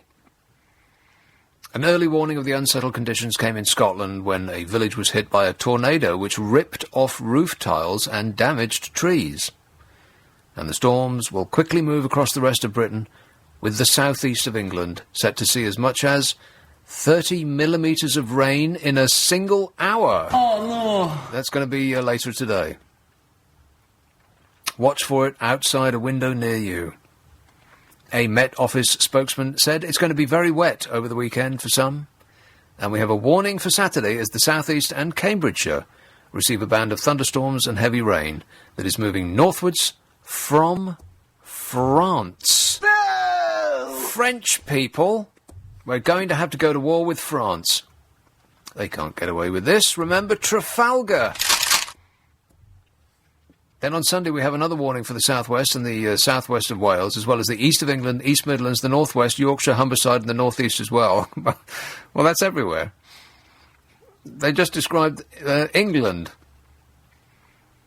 But the downturn in conditions doesn't necessarily herald the end of summer and a return to a typically wet British climate. Do not lose hope. The spokesman said it looks like July is going to end with unsettled conditions, but outside those areas, temperatures will still be mainly near or perhaps a little above average for the time of year. As a result, conditions will feel fresher, especially at night, but it should still feel pleasantly warm in the sunshine. Hurrah! Over the weekend, outside the areas where there are storms and showers, it'll be around 26 degrees in the southeast. And as you heard, the Met officers issued yellow rain warnings. Warning! Warning! Which advise residents not to drink the yellow rain. And the bleak outlook is a far cry from the two previous weekends, during which Britain baked in temperatures of up to 88 Fahrenheit. That was before the thermometer hit its highest point of the year this week, 92. Oh, fantastic. More, I would say encore, but that's French and we're not on speaking terms, what with them sending over their weather and all. Still, not so bad. Gospel Oak, Moira. Yes, you were asking about landlines. I'm speaking on one now. That's why I can hear every word you're saying, Moira. Oh, right. I don't have a mobile. You don't have a mobile? I don't. You've got it the wrong way around, Moira. You want to step into the 90s. You've not got a mobile, but you have a landline. Yeah, I prefer the landline. Me too. I can't be God everywhere, you see. Well, there's that, but there's also the sense that I get that I'm frying my brain when I speak on a mobile. Possibly. Well, I do feel as though it's actually heating my head up. Seriously? Yeah, well, I've always felt as though I'm doing myself serious damage by talking on a mobile phone. It's, maybe it's just psychological, but I do feel as though I'm boiling my brain. Oh, I'm very wise not to have got a mobile then. I think you are too, yeah. Mind you, people don't use their mobiles for talking much anymore. You see them walking around. People have constantly got their face in their phones, and it's not because they're talking to anybody. They're the phones are used for the opposite of talking now, sending messages without without having to go through actually speaking to people. That's what you miss with a landline, being able to talk to people without having to go through actually talking to them. I also have a comment about doctors. You were talking about reps. My surgery does not allow a rep through the door.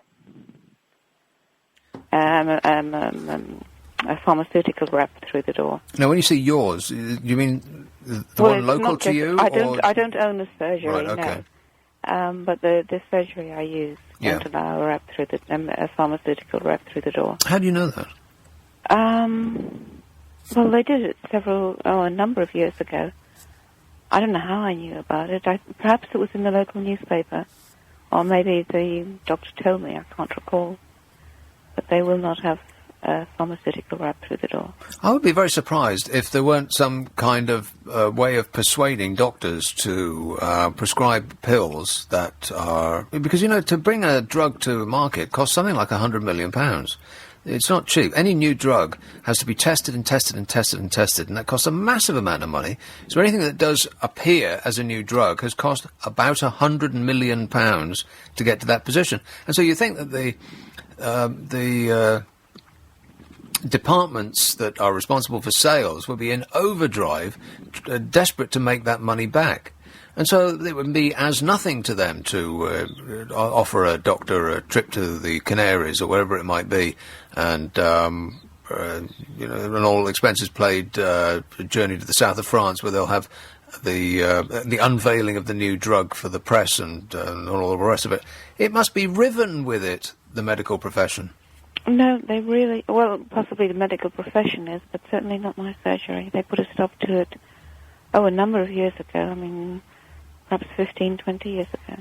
Well, we found one, an honest medical practice. I'm sure there's more than one honest medical practice. Well, we can only hope. Thanks a lot, Moira. Cynic. Cheers.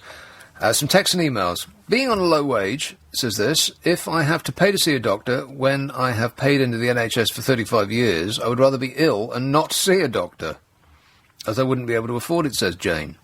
But, I mean, I suggested that you should... It doesn't seem unreasonable to me to pay £10 to go and see a GP. But, of course, if people, like all of there's a corollary, always, in these kind of things that says if you are on benefits of a certain kind, if you are obviously unable to pay, then that's when society steps in, because that's the nature of a caring society, which we sort of are, kind of.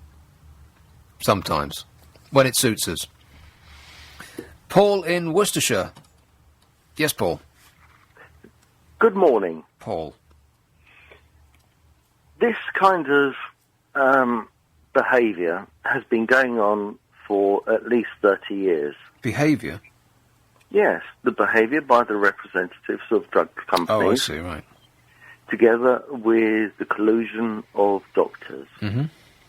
I was working for a major drug company, international drug company, and we had a budget. And the budget was so vast, as individual representatives, bearing in mind that there were 8 regional teams, and within these 8 regional teams, there were 16 representatives, each with a budget that would be able to pay, if it came down to getting your targets, which we would be handsomely rewarded, to pay for the mortgages, for doctors, for the pharmacists. We would give, for want of a better word, bribes for stocking the drugs, so that when the doctors wrote the scripts, the drugs were there available. And these would run into tens of thousands of pounds per month. It would be surprising to me if that sort of thing didn't happen. But the way that you've approached this was earlier, if I'm correct, is you're amazed that it was not still going on. It is, but in larger numbers, because the inducements that are provided by the drug companies are even greater. Not just jollies for going abroad or to present a paper, but to the point of Well, if it's as you've described, and people are, and companies are paying doctors' mortgages, well, that sounds like the sort of thing that you go to jail for. Yes, exactly. I mean, you could say you could make a case for the conferences, and I know doctors who go on conferences all the time, and they have a jolly time. There is information passed between professionals. Not really the kind of thing that you think that they wouldn't be able to get on the end of a phone, but let's assume that there is benefit in being all in the same place at the same time. What you don't need to do is for everybody to get on a plane and fly to Miami to do it.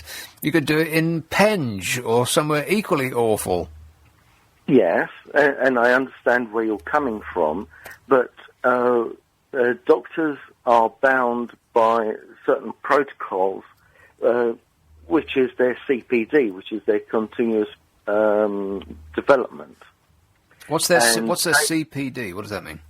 The CPD is their continuing professional development, and each year they have to attain so many hours. In doing what?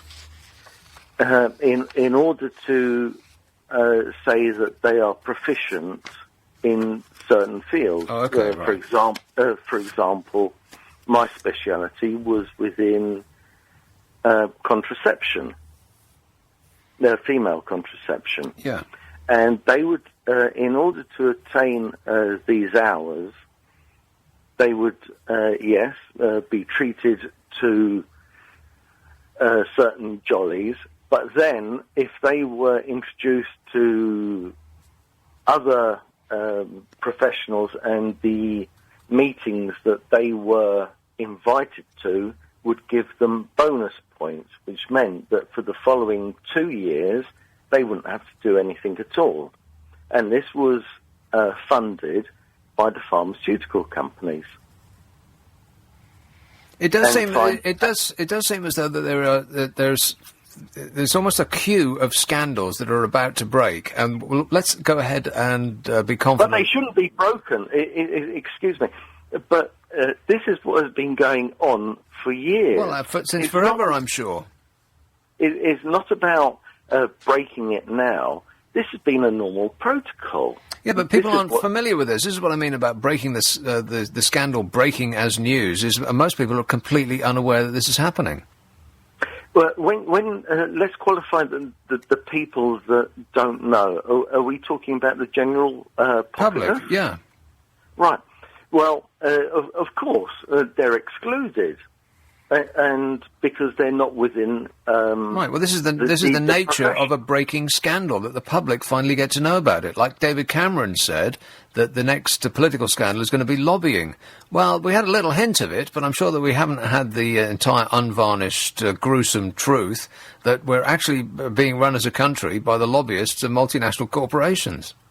Fine, I understand the position you've taken, because that is very current and it's very in everyone's faces that there are decisions that are being taken by people who are in the background and shadow. Like insider trading. Every now and again, somebody will get caught insider trading. There's an example that I've got right in front of me about a company on Wall Street that's just been accused of massive insider trading. Well, it's been my belief for the longest time that that's how financial markets are run. That's the nature of Wall Street and the City of London, is that it's all insider trading. And the reason that they get richer and richer and the rest of us get poorer and poorer is we're not privy to the kind of information that they have. Yes, exactly. And I understand where you're coming from, because it is so frustrating.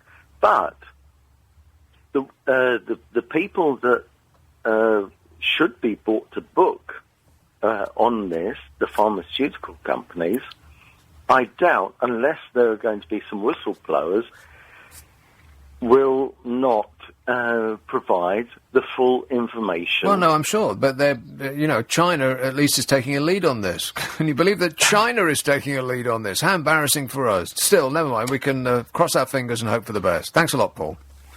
This story about insider trading is kind of eye-opening, but I can't be alone in thinking that this is how the industry works. that the people who are running the financial industries worldwide are not geniuses, and they're not they can't predict the future. People are telling them what is going to happen in the future before they tell anybody else. So I'll get to that in just a minute. Also, the decimation of the newspaper industry, which continues unabated. This is Nick Abbott, LBC 97.3. LBC 97. On London's biggest conversation, LBC 97.3. 0845 6060 973. This is Nick Abbott, LBC 97.3. Some texts and emails about the various subjects that we've been talking about this evening, and they've been wide and varied. This says, don't worry, this is about the Abercrombie & Fitch only hiring good-looking people, fitting in with their all-American good looks that they're selling so successfully and making millions and millions and millions of pounds in profit. They don't make millions of pounds in profit because of the excellence of their clothing line, and I'm sure that there's nothing wrong with it, but they make their money because of the association with beauty, obviously. And they've been pilloried for it in practically every nation that they do business in, which seems crazy to me. That an organisation should not be allowed to employ people that matches its image, that it's spent vast sums in trying to create. Because if you come down to it, any clothing company, it's... what is it without its advertising? The advertising, the image that it portrays is probably more important than the clothes that they sell, which, by and large, are fairly ordinary. I mean, you go into most stores, particularly on the high street, and they're all selling the exact same thing, which is why everybody looks the same.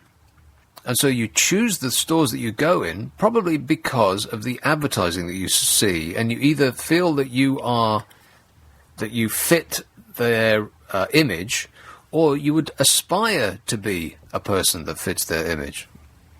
Now, there's very few people in the world that look like the people in an Abercrombie & Fitch advert. But there's no end of people who want to look like those people, or who want to feel like they can hang out with those people. What are you saying? A T-shirt's not going to make that happen. Yeah, well... It doesn't matter what it's got on it. I'd look fantastic in a T-shirt. Well, you wouldn't be able to... if it was big enough, you wouldn't be able to see me. Well, that would be an advantage, yeah. What? Or a hoodie or something. Yeah, one backwards. Mm-hmm. Nick, don't worry, you don't need good looks to be successful in radio, says this message. You look great tonight, by the way, says Tim, who has no idea what I look like. Want to see amazingly beautiful shop assistants, says this? Go to Rodeo Drive in Beverly Hills. Everyone looks as though they're taking a bit of time off from a film set. Not a fatty to be seen anywhere, apart from the occasional customer. You'd think that the shops there, America, would be under a veritable barrage of writs from Fatties Inc., says David Thrapston. It seems it doesn't make any sense to me at all to criticise the fashion industry for employing people that are good-looking. That's what the industry is about. It's about... It's the same as complaining that makeup companies use teenage girls to advertise anti-aging creams. Huh? Creams. Yeah, not aging creams. Anti-aging creams. Very few people buy creams to make them more wrinkly. But look older, yeah. But, of course they're going to do that, because you don't want to put some 60-year-old wrinkled bag on the in your adverts, covered in greasy goop, because she's not going to look that great. So you put a girl who's 14 in your adverts for anti-aging creams, obviously. I mean, everybody knows that that's what they do. It's not right, it doesn't make any sense, but people will not see a 60-year-old wrinkly old bag and say... What? Ooh, and say... Get you! And say, yeah, I want to look like that. Well, Jane Fonda's in those adverts, isn't she? Well, she's not a 60-year-old wrinkled old bag. No, she's about 78. Right, well, like I said, she looks fantastic. She's not an old bag. But I think you should be careful about using the phrases like old bag and things like that. It's quite offensive, isn't it? Only to old bags. 08454. Well, who's going to say, on behalf of old bags, I'm offended? It's like saying, it's like criticising ugly people. No one's going to call and say, well, I'm ugly. How dare you? Oxted. Hello, James. Oh, good evening, Nick. Sorry to... well, it's not me. It's your side. Yeah. What? I'm just a miserable old git in my late 80s. Yes. 1 or 2 points, if I may. I've been in hospital 3 times over the last year for several things. Yeah. But I'm not complaining about the NHS because the nursing staff that they have, they cannot control the patient. When I say control, I mean care for the patients. They are basically, I've been taking an itinerary of it over the year.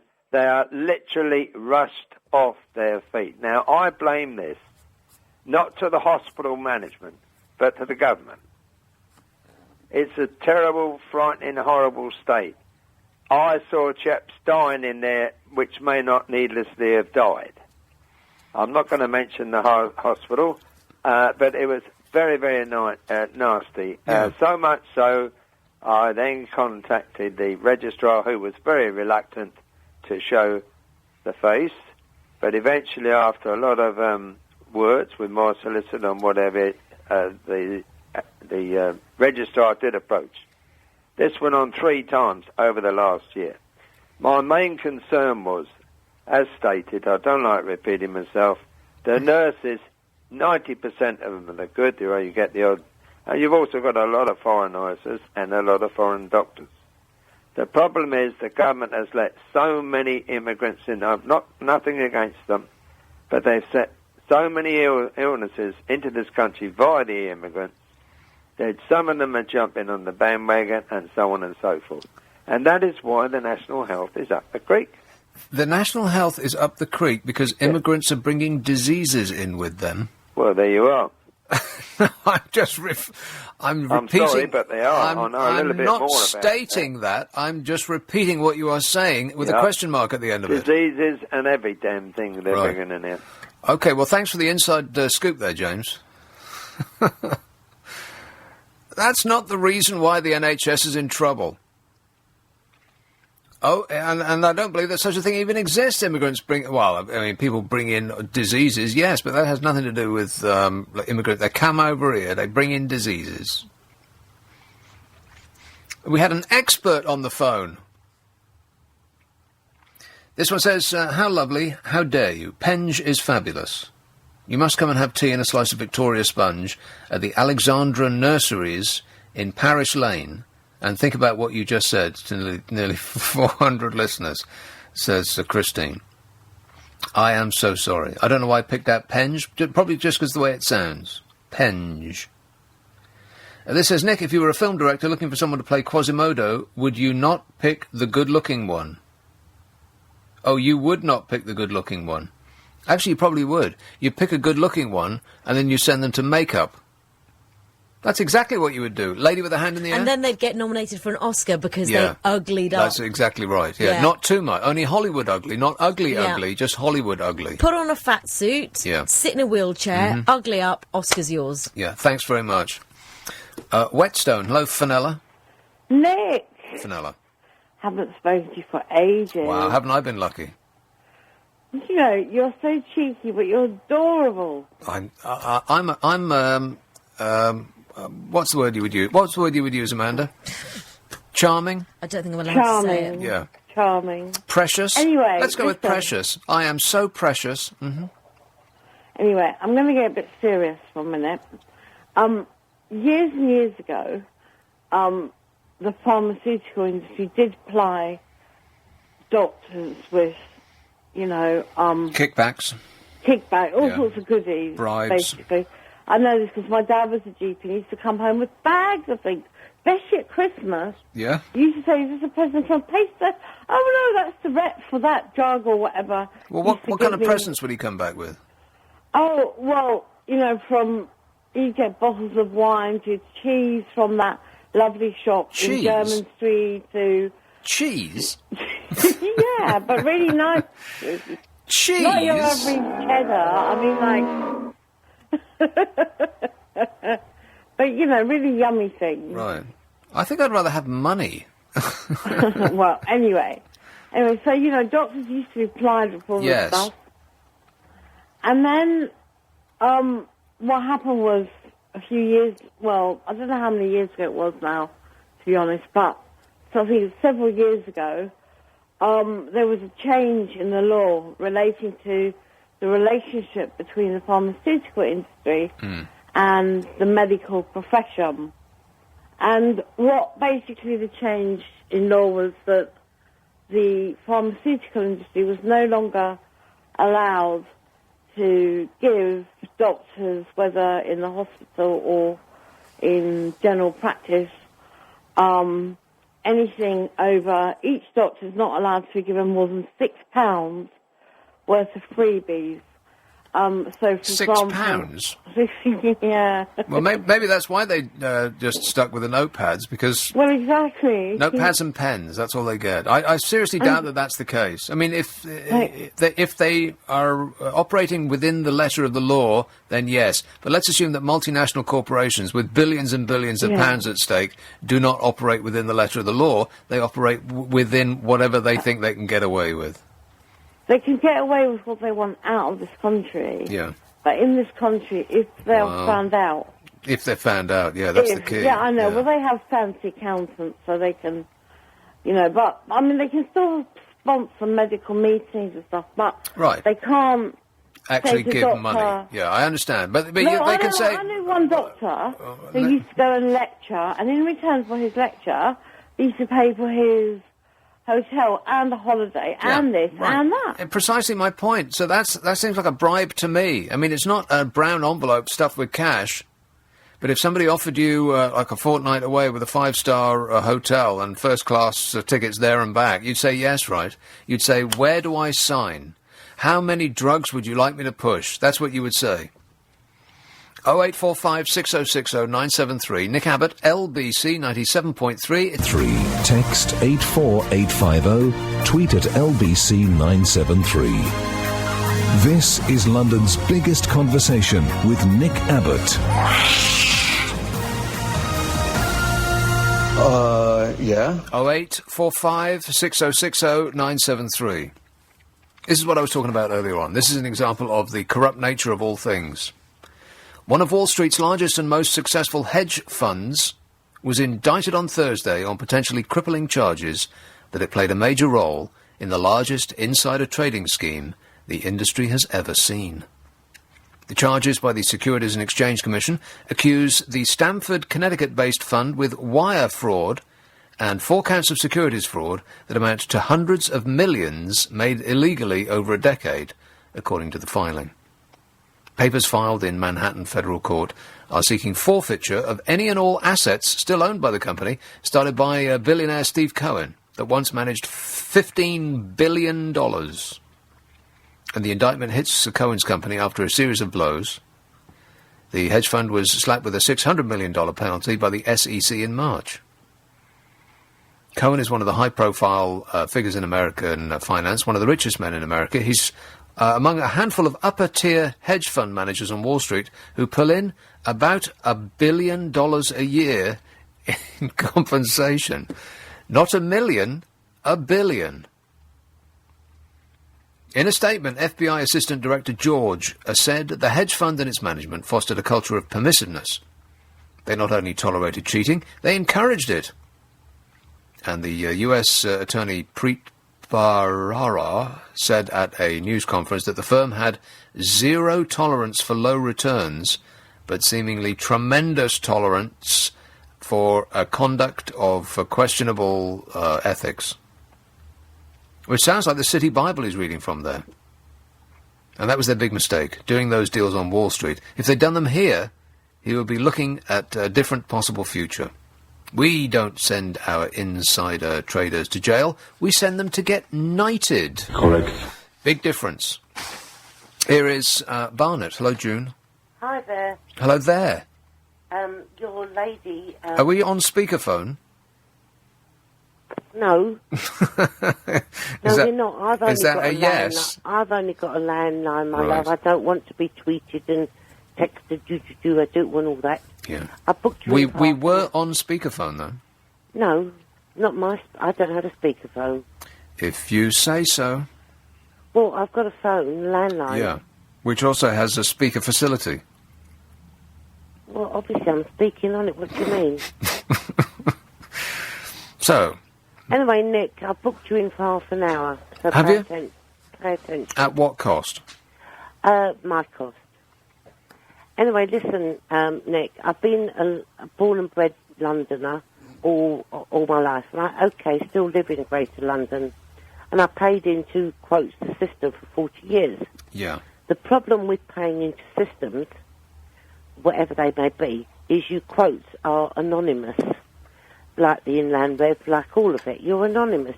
You're not actually a person. If you walked into anywhere, like we do, with a checkbook or cash in our wallet, like a commercial company shop, whatever, you're treated with respect because they connect with you. You've got money with you about your person. Yeah. And so they need you and they treat you with respect. Well, because you can take your money elsewhere. Yeah, exactly. Now, I worked as a GP's group practice surgery, not far from where I live now, for a year. And I had to leave because I was going to get like them. I saw and heard all I ever needed to know. And that was like Paul in Worcestershire. This was in the mid-90s, early mid-90s.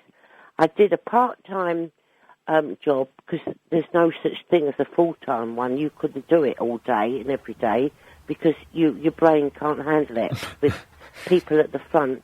Yeah. I treated everybody with respect. I was going to get like that lot in the back office, as we called them, whereby they slag the patients off, and it goes on to this day. Oh, I'm sure. Oh, it's her again, it's them again. What does she want? And I say, look... Isn't it a way of coping? Well, I say, look, okay, you get what they had a yellow sticker on, what was hand notes then. It was before the computer system fully came into force. They are CAs, but they called chronic attenders. But for every one of those people, there is a genuine person, yes, a pregnant lady, a lady with a baby, and you take the good with the bad and the rough with the smooth. It's part of the job. Now, when you said they had a yellow sticker, what does that mean? Well, it was like, say you bought a pack of stickers, there's a little yellow circle. Yeah. These were hand notes in a brown package, in alphabetical order along the back of us, right? Okay, if this yellow circular sticker was on it, it meant they were a chronic attender, which meant you treated them like rubbish. I never did. I'm proud to... Anyway, I never did because... But there are a lot of people who just, like some GP would have said, somebody was passing and they saw a poster that said, it's a walk-in, you can come and see, a doctor anytime you like. And so they thought, oh yeah, all right then, I'll just walk in. There wasn't actually anything wrong with them. Nick, stop interrupting. There are people that are... I don't like your bedside manner. Okay, yeah, right, okay. There are people that are lonely, they live alone. They've cut their finger back more. But opposite to them, the reason I left, when a pregnant lady rang one evening, 6:30 in the evening, a duty doctor, as was then, that did home visits after the surgery closed, she said, I've just come in from work. She said, and I've been to the loo and I'm bleeding. I said, oh dear. She's done 3 months, but I said, oh dear. She said, I live 2 streets away. Can I come round now? I said, well, if you feel you can, please do so. If not, the duty doctor will come to you. But I couldn't give you an actual time. She walked round. Do you know what the 2 old bitches in the back office who've been there many a long year said to me? Oh, June, don't start telling them to come round now. We booked a Chinese. I said, listen, you go, I'll stay here. The minute I would tell a young lady who's just bleeding... Yeah, well, unfortunately, the National Health Service, any medical organisation, is run by people. And people have Nick, faults. I haven't finished. Is this me interrupting you again? Yeah. Okay, right. In the same surgery, that a group, big place, there were pharmaceutical companies came to, obviously, sell their wares. Yes. Well, they they got well received, and they kitted out the waiting room with all new furniture and rugs and magazines and coffee bum. Magazines? Well, it's their fault, is I it? meant one, racks, and they smarted it all up. Yeah. And they smarted the place up a bit. Mm-hmm. They supplied the work offices with expensive equipment. They were holding a meeting that evening with said doctors, followed by dinner at a nearby hotel. I mean, need I say any more? Anyway, let's fast forward. So if it sounds crooked. I mean, what you're describing sounds like bribery. Yeah, but I was a bit of a novice at all this. I'd never dipped my toe in the water of the NHS. I looked behind this curtain, if that's the words I couldn't describe, saw something that I was really appalled at, and I knew that I didn't want to get like them. Well, you know, people have it in mind that the NHS is run by angels. And, You're joking. They absolutely do. Any time that anybody says anything negative about the NHS, you get a response that's divided 50-50. People will say, "Oh, yeah, I know, isn't it awful?" And then a massive amount of people will take great umbrage that anybody is being. But I was offered. Is this you interrupting me now? Yeah, okay. I was offered a scene. I said, no, this suits me fine. My daughter's still at school, so... You were offered a what? I was offered... Somebody saw my potential, one of the doctors there, that I could think on my feet, and I could calm people down. Could you wait a moment, and I'll get you in. I treated everybody with a different... with respect? Well, because unlike the way you've treated me, by the way. Anyway, listen, Nick. Fast forward. I moved to an adjoining area. Yeah. From where I used to live, and I changed doctors. A group practice, a large group, smart-looking group practice of 6, and but they were never there. They were all locums that were under-experienced, hardly spoke the Queen's English, blah blah blah. I always find it quite astonishing, the opening hours of GP surgeries. They're open from like 9 in the morning till 11 on Monday and Tuesday. And something like that. On Wednesday they're open from 4 till 6, closed on Thursday, and on Friday they're open only if it's not raining. And this group practice I moved to, smart building, you know, very nice looking place. 6 GPs. They thought, oh, you can't go far wrong here. And I'm one of these people, probably like your good self and many other people. I go to the pharmacist, I go to the health shop. I go to the doctor at the last knock-ins when I really need antibiotics, something that you can't buy, you know. Yeah, when you've been oozing for about 6 months, yeah. So anyway, I was recommended by a local person who I met in company to a private doctor in a nearby private hospital in Hendon. And he told me, she's excellent. She'll give you all the time in the world, do all the tests, weigh you, do your blood, phone you back the next day, and I promise you, by the end of the week, you'll be sorted. I said, oh, sounds wonderful. And he wrote her name down on a piece of paper and gave it to me. And I thought to myself, hold on, that's the senior doctor at my group practice who's never there. Yeah, well, it's not funny, is it? It's a little bit funny, yeah. Well, anyway, I joined Bupa. Yeah, other health providers are available. I joined Bupa because on the odd occasion that I might need a quick thing, yeah. I'm not a hypochondriac, I'm the opposite. I'm a sort of... Well, that's the thing with medical problems is you don't want to... once you're at the point where you want to see somebody, you want to see them now. You've been suffering for weeks already, hoping that it'll go away. But then you had to be interviewed by the receptionist, who then put you through to triage, who would call you back, and she would assess over the phone. What's triage? Triage is like apparently in if you went into outpatients, they assess you, and they will decide if you need to see a doctor, and if so, what sort of doctor you would need. They are the deciders? So I would phone this GPs, and the receptionist would interview you, and I say, excuse me, why are you asking me these questions? Yeah. You're a receptionist. Oh, I'll get triage to read. Triage rings you back and says, what was it you wanted? I said, well, that was 2 or 3 hours ago. I stayed in. Well, because, whatever. I see, well, cough, splutter. So then maybe you get an appointment, and maybe you... But anyway, I joined Bupa. Yeah. Now, the thing is, Nick... How do you feel, June?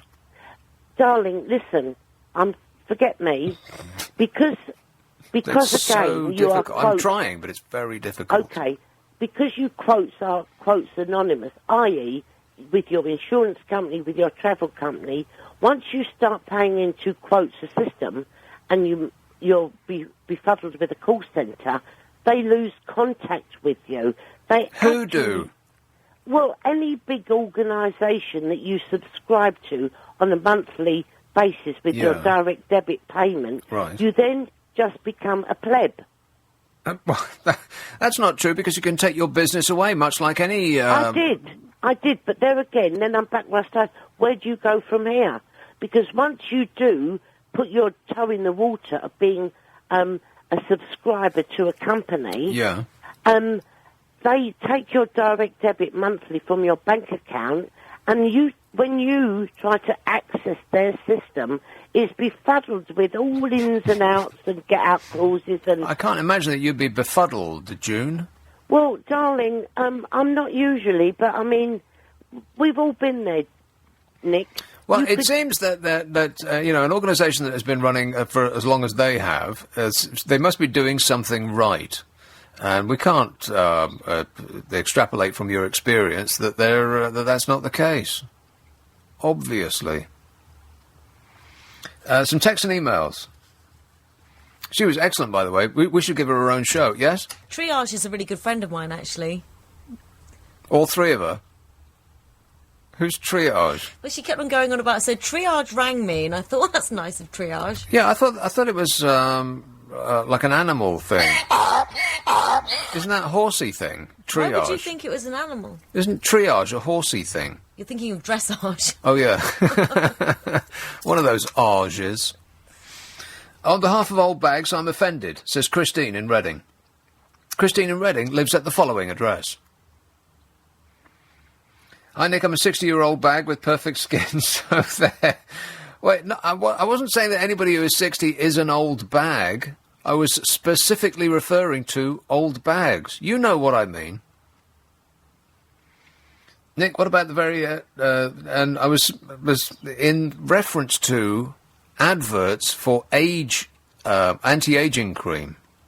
Companies do not put 60-year-old people on adverts for anti-aging cream, even though that is the age of the people that they are selling at. Actually, probably they're aimed more at people who are like 40-ish. But they don't put 40-ish people on. Or if they do, they shoot them through a screen that's so dense you can barely see them. You can see some sort of amorphous shape that might be a person's face, but you're not quite sure. Usually they have like 14-year-olds who are advertising anti-aging cream. It's all about it's all about image, and it's about fantasy, and we're back where we started again with Abercrombie and Fitch.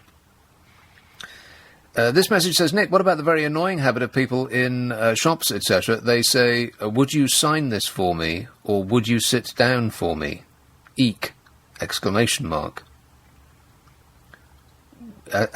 opposed to, will you sign this for me? Is that what you mean? And in what shop do the people ask you to sit down? This message says, when I go to a restaurant and the staff are skinny or thin, the first thing that comes to my mind is, what's wrong with the food here? Well, the staff being thin, that's one thing. Because you don't go to a restaurant to work to eat, because you're too busy. But if the chef is thin, big trouble. Huge. Run. Flee from that restaurant. This says, Nick, another legacy of the 2012 games is that the host borough, Newham, doesn't even have courts for squash. What a legacy, says Cam. The Olympic legacy. They don't half bang on about that, and it's almost as though they're trying to justify the expense. They don't need to justify the expense. We've swallowed it. We're sort of okay with it. But pretending that hosting the Olympics is going to make us a nation of fitties, not fatties, is, well, they're just deluded. Look around. Does it look to you as though we're getting fitter or fatter? Olympic legacy. There has a ring of desperation about it. Fewer people have taken up sports since the Olympics than took them up before the Olympics. There's fewer people taking part in sporting endeavour now than before. That is your Olympic legacy. There isn't one. The Olympic legacy is a nice park with thousands of tiny, charmless flatlets surrounding it. That's your Olympic legacy right there. And it's owned by the Qataris? Isn't it owned by the Qataris? Isn't everything? Crystal Palace is about to be owned by China. I know we don't have it anymore, but it's about to be rebuilt and owned by China. There isn't a single thing in this town that we actually own anymore. Not one single thing. This says, another legacy of the 2012... Oh, I read that one. Over half the doctors want to charge... Five question marks. Well, I want to go to one of the other half then. What will they do if I refuse? If you refuse... What will they do if you refuse to pay? Let you die? Well, no, that's not the mark of a civilised society. We'll not let you die. We'll just ask you, pretty please with sugar on top, can you, make an effort? If you go to a doctor, it doesn't seem unreasonable that you should pay him £10 for a visit. That's what they do in other countries. Nobody from Germany or France, for instance, or Luxembourg or any of these places that have a similar system are coming over here desperate to avail themselves of our world-famous NHS. None of them. Is there a single German who has ever come to this country to be a health tourist? No, there can't be. Or a French person, or... I don't know what the system is in Spain, but in France and Germany, it's kind of similar in that you pay a certain amount through taxes and so on, but it in the form of an insurance. It's kind of like a private health insurance. Now, in total, you probably end up spending the same amount as you would in this country on the NHS. The difference is that in France and Spain, in France and Germany, for instance, you are a customer. Like that nice lady was talking about at length just before. You can take your custom elsewhere, so they're nice to you. You ever been to a private health practitioner? No, I can't say I ever No, have, Nick. right. Well, the difference is you don't sit there in a cold, charmless waiting room for 3 hours before they tell you that they've never heard of you and you don't have an appointment and there's been a terrible mistake. Can you come back in 6 months? You sit down on a leather sofa and they ask you if you would like some coffee while you're waiting, and the doctor will come out smartly, on time-ish. I mean, they're never actually on time. And he will come into the waiting room personally and shake your hand and take you into his room. As opposed to your name flashes up on an indicator and you have to go through this maze of corridors and find room 6. There's nothing nice about that. This one says, you could go to a top private doctor for 150 quid. That's true. And he will say, you need the following course of treatment. Come and see me again next week. That's what he will say. And finally, on an unrelated subject for the moment, this says, Boris and Dave's level of post-Olympic smugness surpasses anything since that bloke in Riverdance. Just when I'd managed to forget that bloke in Riverdance, back he pops.